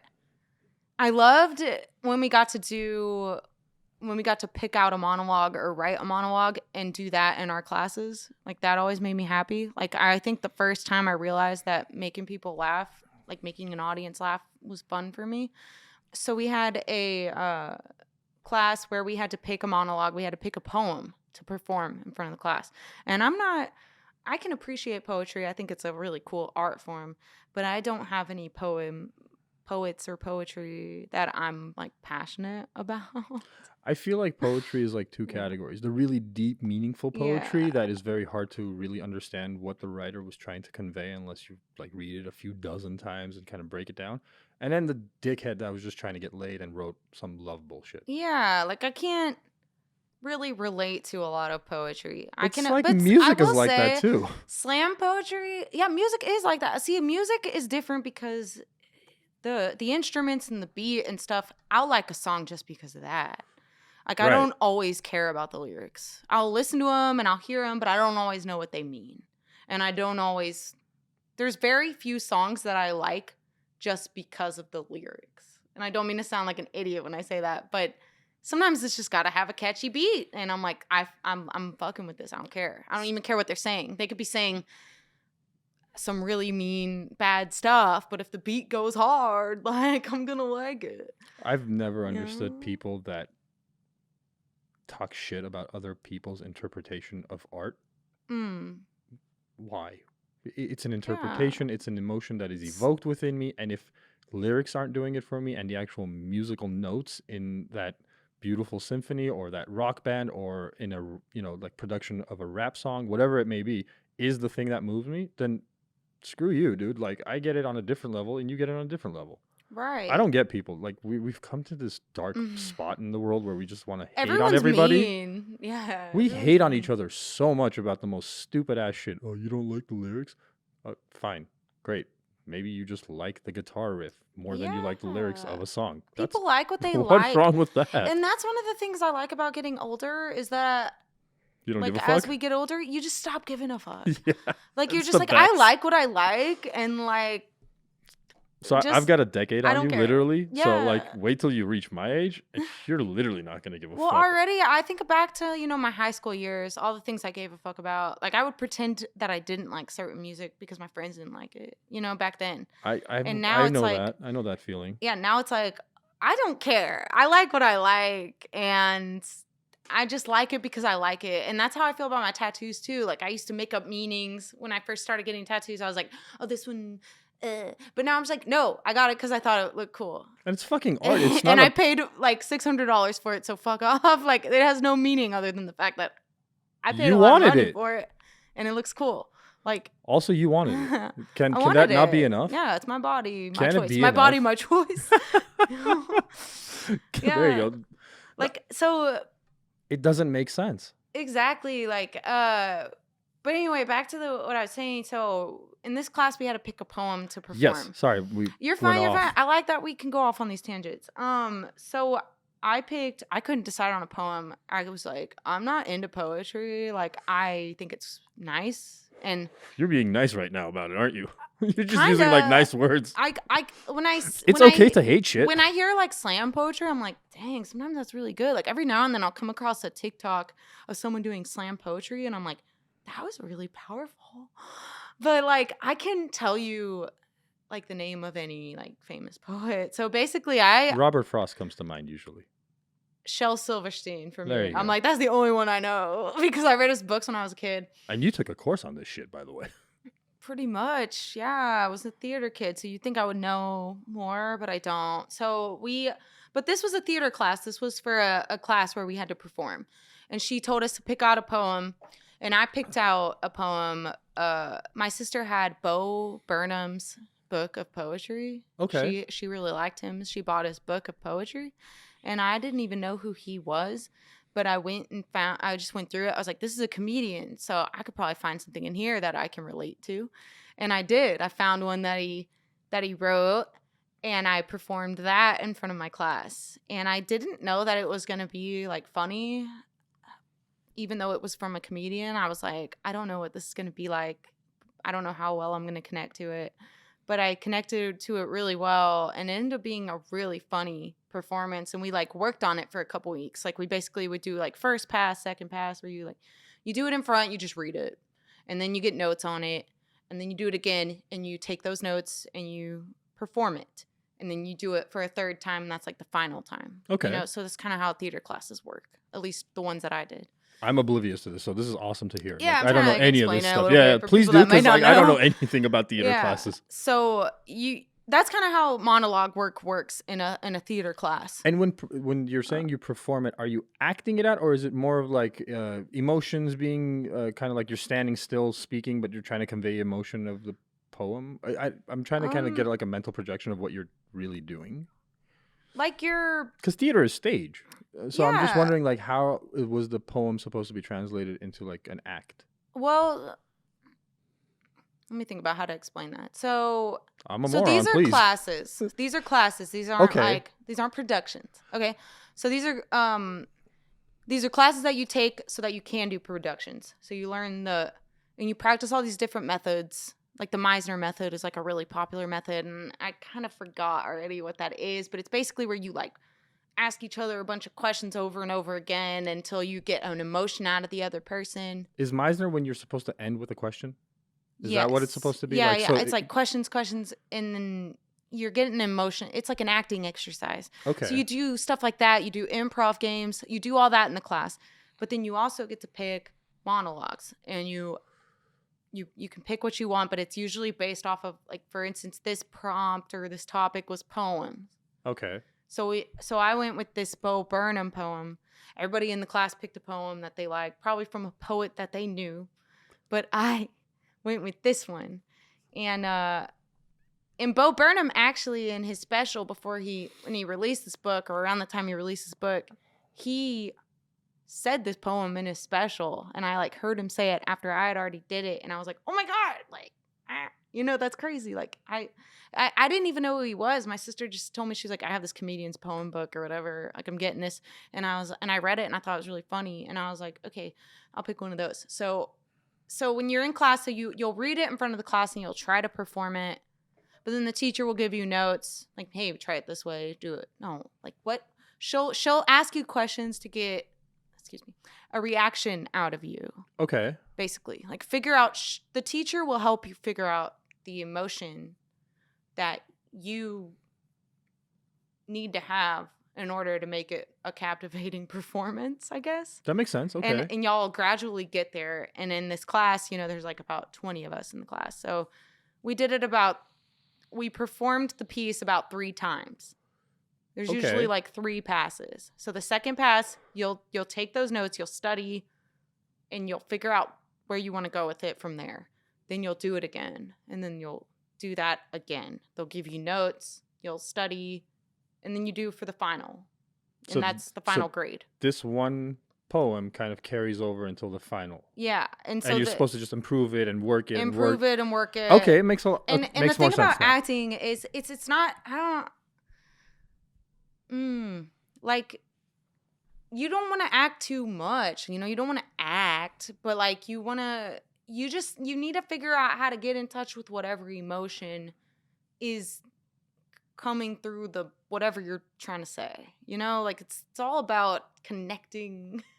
It's supposed to be natural, right? Yeah. I, as the audience member, aren't supposed to feel that you're trying to convey this emotion. Yes. I'm supposed to feel that you're really going through it. And Yeah. I'm connecting with you because your eyes are telling me you're going through it, and your body language, and it's not, I'm sure a lot of it was like not the words that you use, but how you convey those words with your actions and your like body language. Yes. So yes, anything to make it seem as natural as possible. So it makes sense that it would go through an entire course. Through your deep emotions to get there. Because the more you connect with yourself, like you figure out how to put yourself in whatever you're trying to perform, that's the more better it'll be, you know? Like that's the better it'll be. Yeah, like recently a theme of comedy, thanks Cat Williams, it has been the truth. And it has been the overwhelming theme for comedians forever. Is like if you're not honest on stage, people will recognize it because it's not going to be genuine. Yeah. And it's not going to go anywhere. Like comedy has to begin from a genuine place. Of course, you're supposed to embellish it and make it more grandiose than it actually is. That's the funny. That's the fun part of it. But at the base root of it, it needs to come from some sort of truth within. Something that you observed and that you're like, man, this is bullshit. We got to laugh about it. In order to be funny, you have to feel something for that topic. Like you can't just, and I've done this where I'll say a joke and it'll go great. And then I'll try to do that joke. I'll do it a lot. And then I'll try to do it again 3 or 4 years later. And it doesn't hit the same because I don't feel whatever I felt when I wrote it anymore, you know? And that will happen sometimes. And you have to kind of throw away jokes sometimes because you're like, well, you don't have to throw them away, but you got to figure out how to make it relevant to whatever your situation is now. You got to throw it on the back burner. And then if it becomes relevant again, it does. And if it doesn't, it just kind of goes into Dave Chappelle's fishbowl of ideas for jokes. Sometimes they work, sometimes they don't. So, question that I've been waiting to ask is, who are the comedians that did inspire you? So I always feel weird answering this because some of them are not that great, you know? But when I was 12, my dad took me and my entire family to go see Dane Cook at the Toyota Center. Murdered for a long time. Yeah, well, this was at the peak of his career. People give Dane shit, but like those people just need to shut the fuck up. I mean, Dane was pretty. This was 2006, 2007. Dane was the shit. He was the shit at this time. Yeah, and it wasn't until all the personal shit with his brother fucking him over and all the other shit that he had to go through until he fell kind of off the map. But like he was going through some personal shit. I have no doubt if that wasn't happening, he would have kept killing. Yeah. Well, I saw him at the Toyota Center when I was 12, and I loved him. Like, I just loved him, and I would watch all of his specials, and I would watch all of his movies. I loved him. Not as good of an actor, though. I'll be honest here. No, but... Dane, you're great at stand-up, bro, but... Yeah, good acting thing, okay, but at the time when I was 12, I liked terrible movies. Like, I liked Good Luck Chuck. I still do. Is that the one he was in? Good Luck, Chuck? I don't know. Is the I don't one- want to misquote. It was one of his biggest movies where he was the lead. I think it was He good. been in a bunch of them though. It wasn't just like one or two. Good Luck. I get his movie confused with the one where Kevin James and Adam Sandler are like doing something married. I don't. Good Luck, Oh, Chuck I know what and- you're talking about. They're the firefighters that. What was that one called?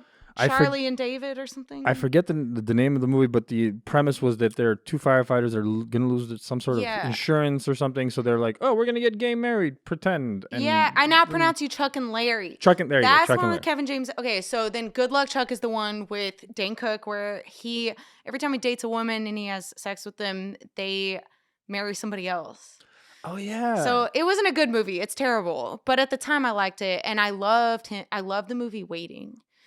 Like, I loved him in that movie. He was so, I had a crush on him too. Like, I thought he was so hot and I thought he was so funny. But if I look at it objectively for Waiting, I've seen that film a dozen times when I was fucked up and it was funny as all hell. But in retrospect, it was funny because the acting was so goddamn bad. Really? I love all of them were so bad at it. So bad at it. Really? I thought they But that's killed what it. made it so good. It almost felt like they walked into the studio going like, how bad could we be today? Are you serious? It's You gonna be didn't like so it? good. You thought it was bad? Oh no, the movie is great. Yeah. But the acting is horrible. Ah. The distinction can occur where something is inherently funny and the bad acting actually makes it funnier. Maybe. I thought it was a really good depiction of the service industry. Other than, okay, we're not I've worked in the flashing our service industry. fucking, we're not flashing our genitals at each other. That was a little far off. I don't know any place that does that. But I thought it was a really good comedy about service industry, and I wish they would make a series about service. They made The Bear, but I don't want to hear it. The Bear is not that's good, I guess, if you're a line cook. That's a really relatable series to watch. But if you're Okay. a server or waitress, there needs to be a drama series, comedy What about drama. Two Broke Girls? Wasn't that supposed to? Oh. I never watched it. I just don't know. I've never watched that, but I thought- know it's trash. I just know that like every time I see it pop up somewhere, they're always in like a uniform at a diner. They are, but if I had to guess, okay, I've never watched it, but if I had to guess, that's not about the service industry. I guess it would be like saying if you watch Big Bang Theory, you're watching a bunch of astrophysicists at work. No. Underlying, yes, they're all scientists as their character roles, Yeah. except for one person who actually is a PhD. But if you're an astroscientist, you're not going to relate to that show on that level, I don't think. If you are an astrophysicist and they're showing you that lab that supposedly they're doing calculations and stuff in, you're probably going to sit there going like, nobody's lab looks like this. It's never this nice. You don't have all this equipment. Some maybe do, but most don't. Yeah. And again, the whole point of the show is it's supposed to be cool and fun and interesting, and you want to watch, like, follow these characters.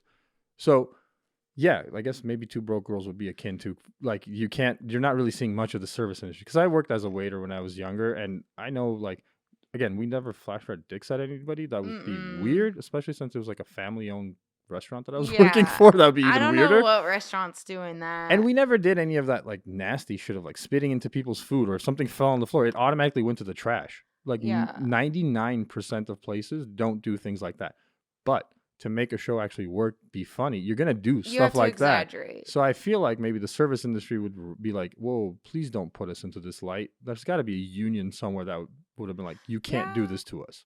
Maybe too, like the humor of it, it's only funny if you've worked. Maybe this is why Waiting wasn't a more popular movie, is because it's only funny if you've worked. Service industry stuff is only interesting if you work in the service industry. This is probably why I never watched The Office or could get into it, because I was like, this. Oh, I did like The Office, and I didn't think I was gonna like The Office, but I ended up giving it a chance when I realized, okay, the show's been going on for 8 seasons and everybody's talking about it. There's got to be something there, and I gave it a chance, and I was like, oh yeah, that's pretty funny. But I will say, it kind of makes you want to work in an office, because I don't work in an office, so I'm like, is that what it's like? But I know that's not what it's like. It is. It is like that. I worked at an office for Really? 6 months, and I was like maybe 20, 21 at the time, and I was like, I'll never, ever do this again.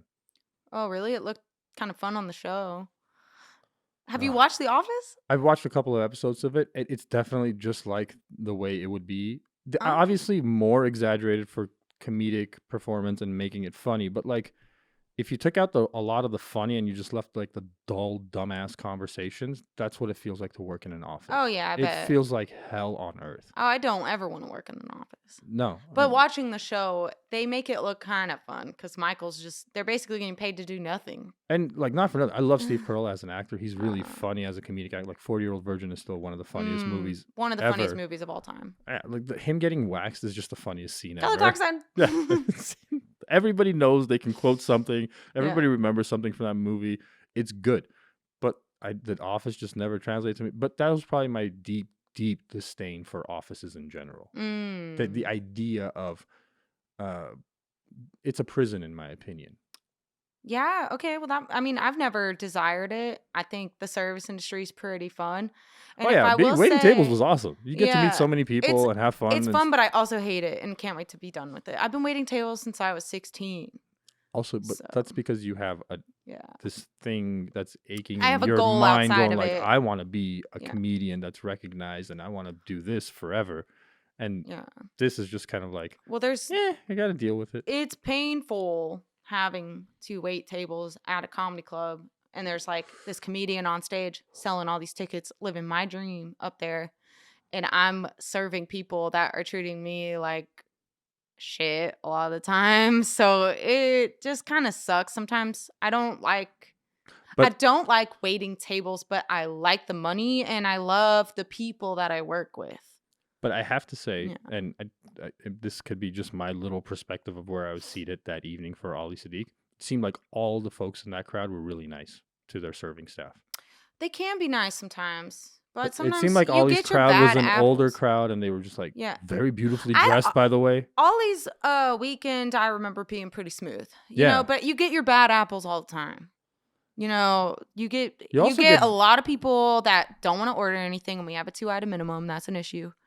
I never understand that shit. And like when you get the bill at a comedy club, it's like you had 2 drinks and it doesn't even make $30, and you're just sitting there like, that's what you didn't want to order, bro? It's insane to me how many people buy the tickets to a show and then act like they have $0 when they walk in that place. I'm like, did you spend all your money on these tickets? No, you didn't. You're just being stubborn. You're being an asshole. You knew the rules. It says it when you buy the tickets. It says it on the tickets. It says it. There's multiple signs. It says it on the menu. It says it everywhere. So like that's a good example. The hosts usually say it. You know, like somebody says it, or the guy, the PA person, not the host. The PA will say it. Yeah, the host of a comedy club will never be not the host, don't forget to order 2 items. Oh. But like, especially at Addison, there's a dude that talks before the host. Our DJ will say it. Thank you, the DJ. Yeah, they'll say it. So it's like, that's like one thing we have to deal with, and it will put people in a really bad mood when they are forced to order. And just people, you get your bad apples. That's all I'm going to say about that. It's hard waiting tables. You really see... You see the best and the worst in people and everything in between. It's a hard thing. And I wish everyone, I mean, I know I've heard this before, but I wish everyone was forced to do it for at least a few months in their life, just so they know how to act when they go to restaurants, because you can tell so quick who's never waited tables before. I'm usually the one at the restaurant that doesn't get mad at the serving staff. And I'm the one usually at the restaurant that's like, hang on a second. That's because you've waited tables before. Yeah, because I did it for like a year and a half when I was like 14 or 15, something like that. Servers can always tell who's done it before. It's a very humbling experience. How patient they are, how they stack their plates up nice for us. I do that all the time. They tip. You know, those are the best things that you can do for someone to prove that you understand what they're doing. And the problem is that when you are at a venue, a restaurant, a comedy club, whatever it is, and there's serving staff, for a lot of people, they don't register the fact that you got off of your shift at work, but that person is on their shift at work. Right. So as much as you were unhappy to be sitting in that office until you got here, they're probably equally as unhappy standing in this, which is their office. And if you're not going to, like, that's the thing, is like, we have no empathy for each other. We have no understanding of like, hey man, do you have any clue if this woman is working this job because she wants to, or she has to because rent's due on the 1st and she has no idea how to make it? And she's still putting a smile on her face. She's still not fucking up your order, and you're still being a dick. You're the asshole, dude. Like, you need to change. And luckily, that's not a huge percentage of people. Yeah, thankfully. That are that unpleasant. That's one thing that always amazes me about people, is that for the most part, we're all pretty compliant. In real life, we and are. I think about that a lot when I'm driving. It's like, it's amazing how more wrecks don't happen all the time. Yeah. If you think about it, you're like, Like, how is it that all of us aren't dead right now on the freeway? Like, it's crazy. So for the most part, it's not bad. It's an easy job. I mean, it's not easy for everybody, but it's easy for me because I've been doing it for over a decade. I don't mean to brag. I'm hoping that I don't have to do it anymore in the next 2 years, hopefully 1 year if I'm lucky. But it's easy, and I love my I say my staff like I fucking run that place. No, I like Your my colleagues. coworkers. And it's a fun place to work, and to me it's easy because after the lights go down, it's so surgical from there on. You just gotta drop one word. You don't gotta be like kissing ass really once the lights go off. It's as quickly as possible. It's crouching. It's basically like serving in a movie theater. I mean, it's the same thing. It's crouching, quick, drop check. Everybody's out of there once the show is over. You don't got to deal. I guess I've worked at other restaurants before. I worked at like BJ's before, and you'd be stuck there an hour after you were supposed to get off because some tables camping out. Oh yeah. We don't got to deal with that at the Improv. We know when we're going, or we know pretty much when we're going home. The only time we have to deal with, is if a comedian is doing way more time than they're supposed to. Sometimes once in a while that'll happen. And when that does happen and the comedian's great, then you're just kind of like enjoying the show. Well, then, we make a little extra money, but luckily, we don't have to deal with that very often. Most of the time, it's 10-minute opener, 20-minute middle, an hour-long headliner is over. 70, 80, 90-minute show, whatever. And it's over, and then we get to go home. And it's really a great gig. I recommend it to anyone that is okay with waiting tables or is a comedian. I don't know why more comedians don't work at comedy clubs. Actually I do, because if it doesn't work out for you, if you burn that bridge, you burn that bridge. You need to make sure that you can handle that kind of job. So, and it's not for everybody. Waiting tables is hard if it's not for you. If you can't put aside your shit and just become like this happy, bubbly personality, then don't wait tables, because it will definitely affect how much money you make. Because a lot of waiting tables is your tips. Well, you also can't be lazy. You can't be lazy. Especially in a comedy club, because you have such a limited amount of time in the beginning to get food and drinks out before the main headliner is up there. Because you want at least a couple of rounds to go out, and before the headliner gets out there, they might want to reorder or order the last few items, and then just shut up and watch for 45 minutes to an hour. It's very fast paced, yes, and it's not for everyone. I actually I don't do any research on my guests prior, other than just seeing you live. The entire point of this is just to have a conversation and see where it goes. It's more fun that way. For me, at least. Yeah, it's been really fun. My question that came up is, what's your process? Because how do you come up with jokes? What gets something in your head that becomes eventually something on stage? Well, I don't do a lot of topical stuff, although I wish I could, because I think that's kind of how you get viral, is by talking about things that are relevant, and that's how you get a lot more traction on your clips. But my process is... man, things will just pop into my head. Every now and if I haven't had something pop into my head in a while, I will force myself to sit down in silence and figure it out. Write something. I'll brainstorm, because I also make a lot of clips that aren't stand up, that are just funny like videos, improv kind of because stuff? I'm trying to post videos on my social media as much as possible. So in order to do that, I got to make like funny skits, almost, I guess, kind of skits. Which is a great way to get notoriety. Well, I don't know why I didn't do it. I hate that I didn't start doing it sooner, because it's really fun. And then also I have another outlet now. Like, I used to just only think about, what am I going to say on stage? I would get a thought and I'd be like, can I say this on stage? How am I going to say it on stage? I don't know. I'm going to say it on stage. So I just throw it away. But now I get a funny thought and I'm like, can I say this on stage?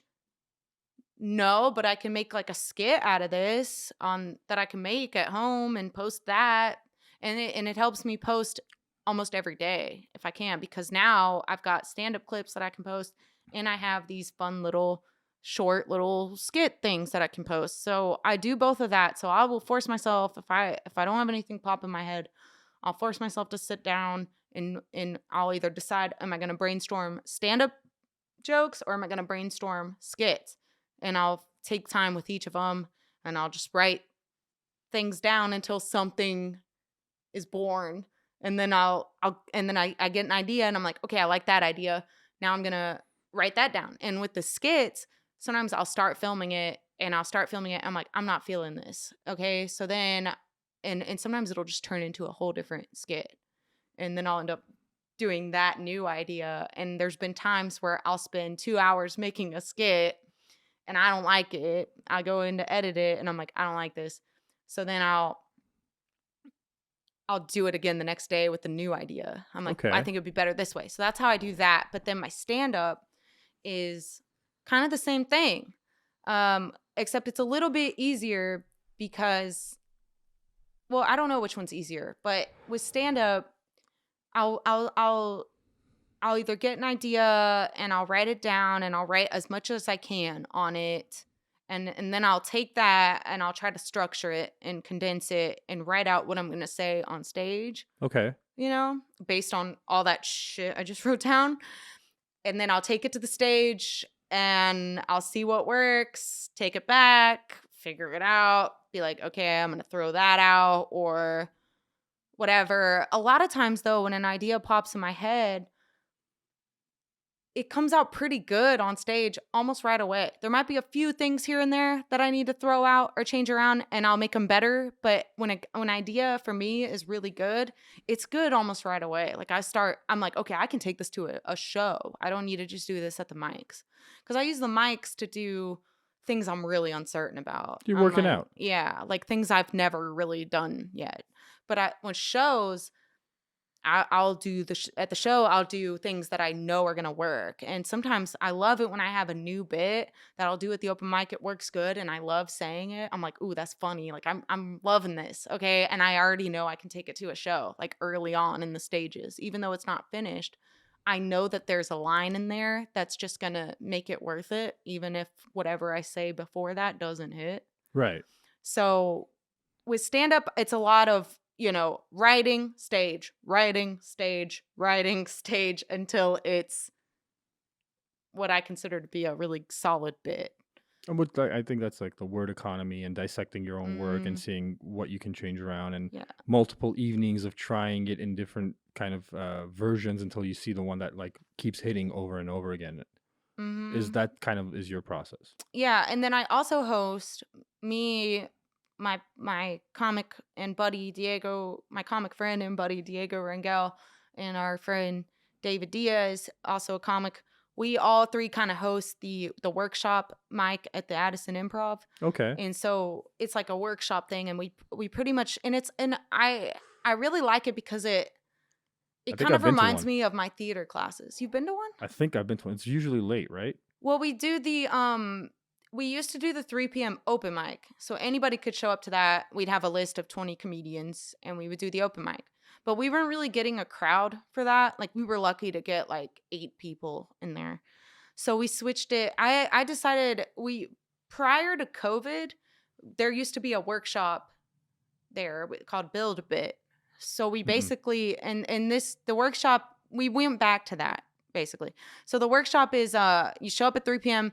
and you do some jokes, and then whoever shows up, it's just the comedians, it's just people that are going up in comics.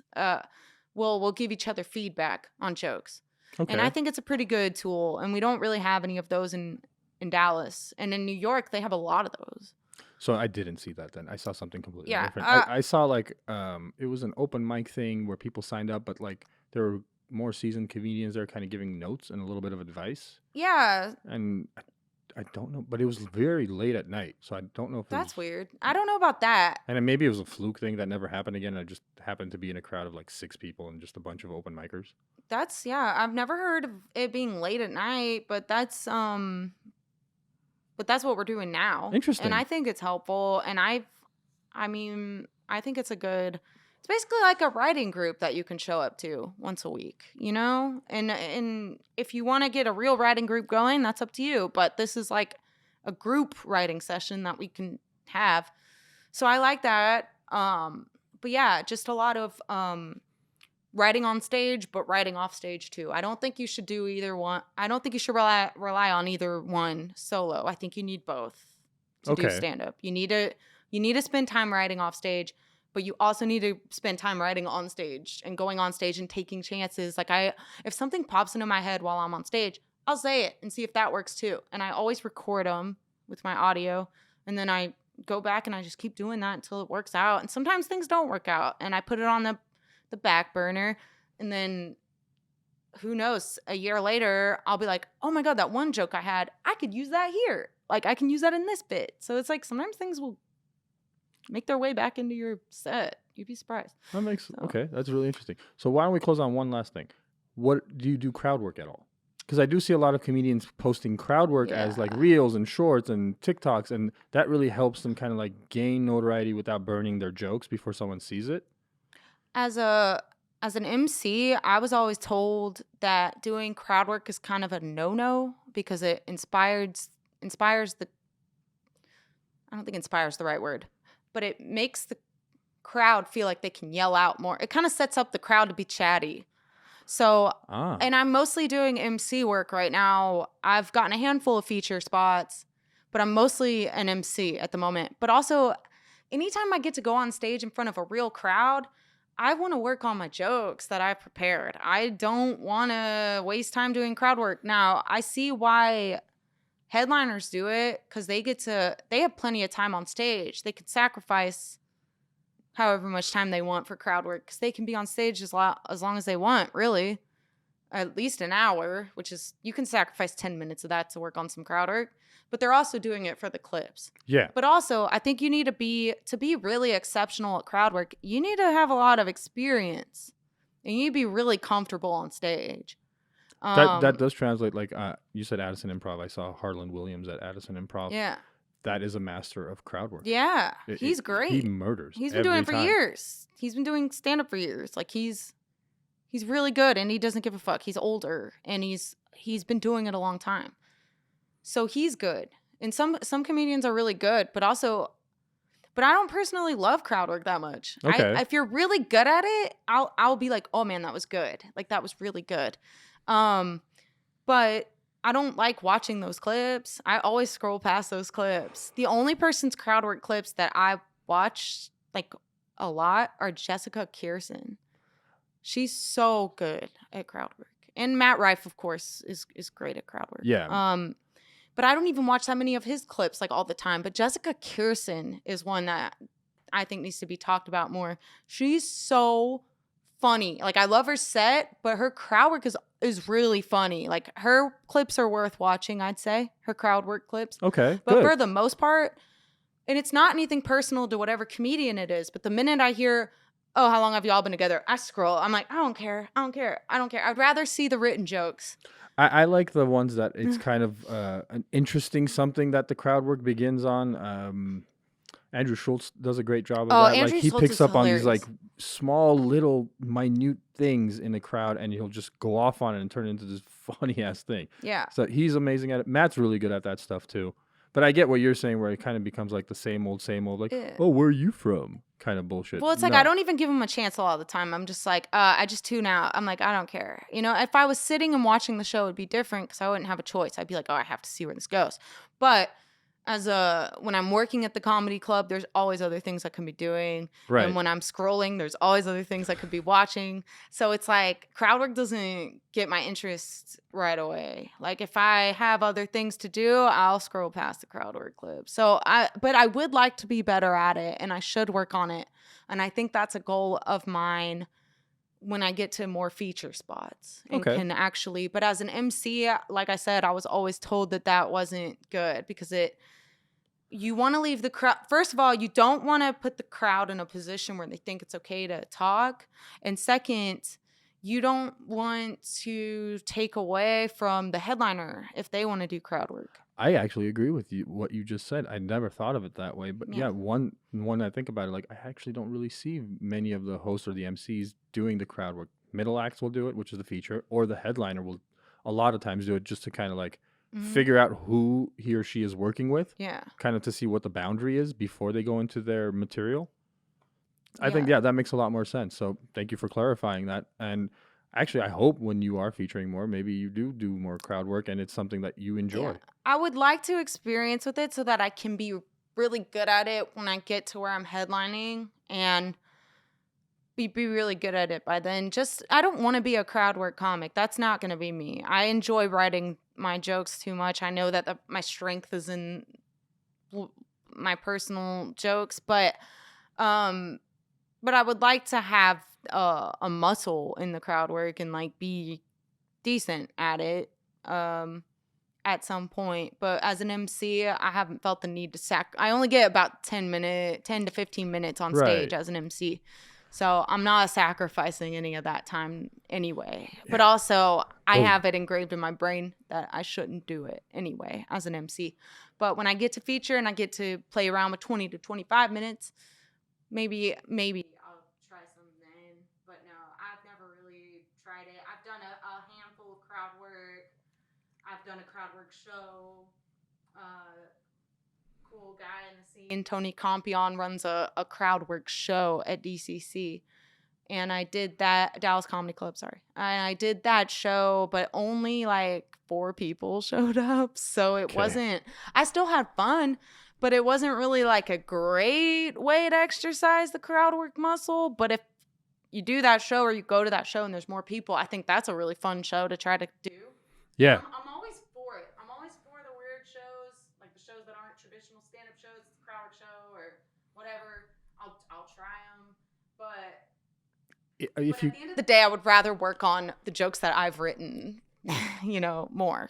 No, that makes a lot of sense. I mean, especially since you're really trying to get to the next stages of your career as a comedian, and you're like, hey, man, even these precious seconds shouldn't be wasted on trying to mess around with some guy from Wisconsin. I'd rather tell my stuff and see how do I get to the next level. So to that point, I really don't want you to be late for your show tonight, and I really appreciate this. So, good luck on the rest of your career. Thank you. Tell people where they can find you on social media, and I hope we can revisit in a year and see what the progress has been. Yeah, I'd love to do it again. This was really fun. Y'all can follow me on Instagram at Kirstie Comedy. That's KIRSTIE Comedy. And on TikTok, it's also Kirstie Comedy, but there's an extra Y at the end because I created a new TikTok page. So my old TikTok is Kirstie Comedy and my new one is Kirstie Comedy. So you can follow me on both if you want, because both of them, it's a whole thing. So we'll save that for the second. And I don't really use Twitter that much, but same thing, Kirstie Comedy. So follow me, and I always post my shows on there. Cool. Kirstie Hayden, thank you so much for doing this. Go see her live. She's awesome, not just as an MC, but as a comedian. She's so funny, and you'll see what raw talent looks like. So thank you for doing this. Thank you so much. It was a lot of fun. Thank you.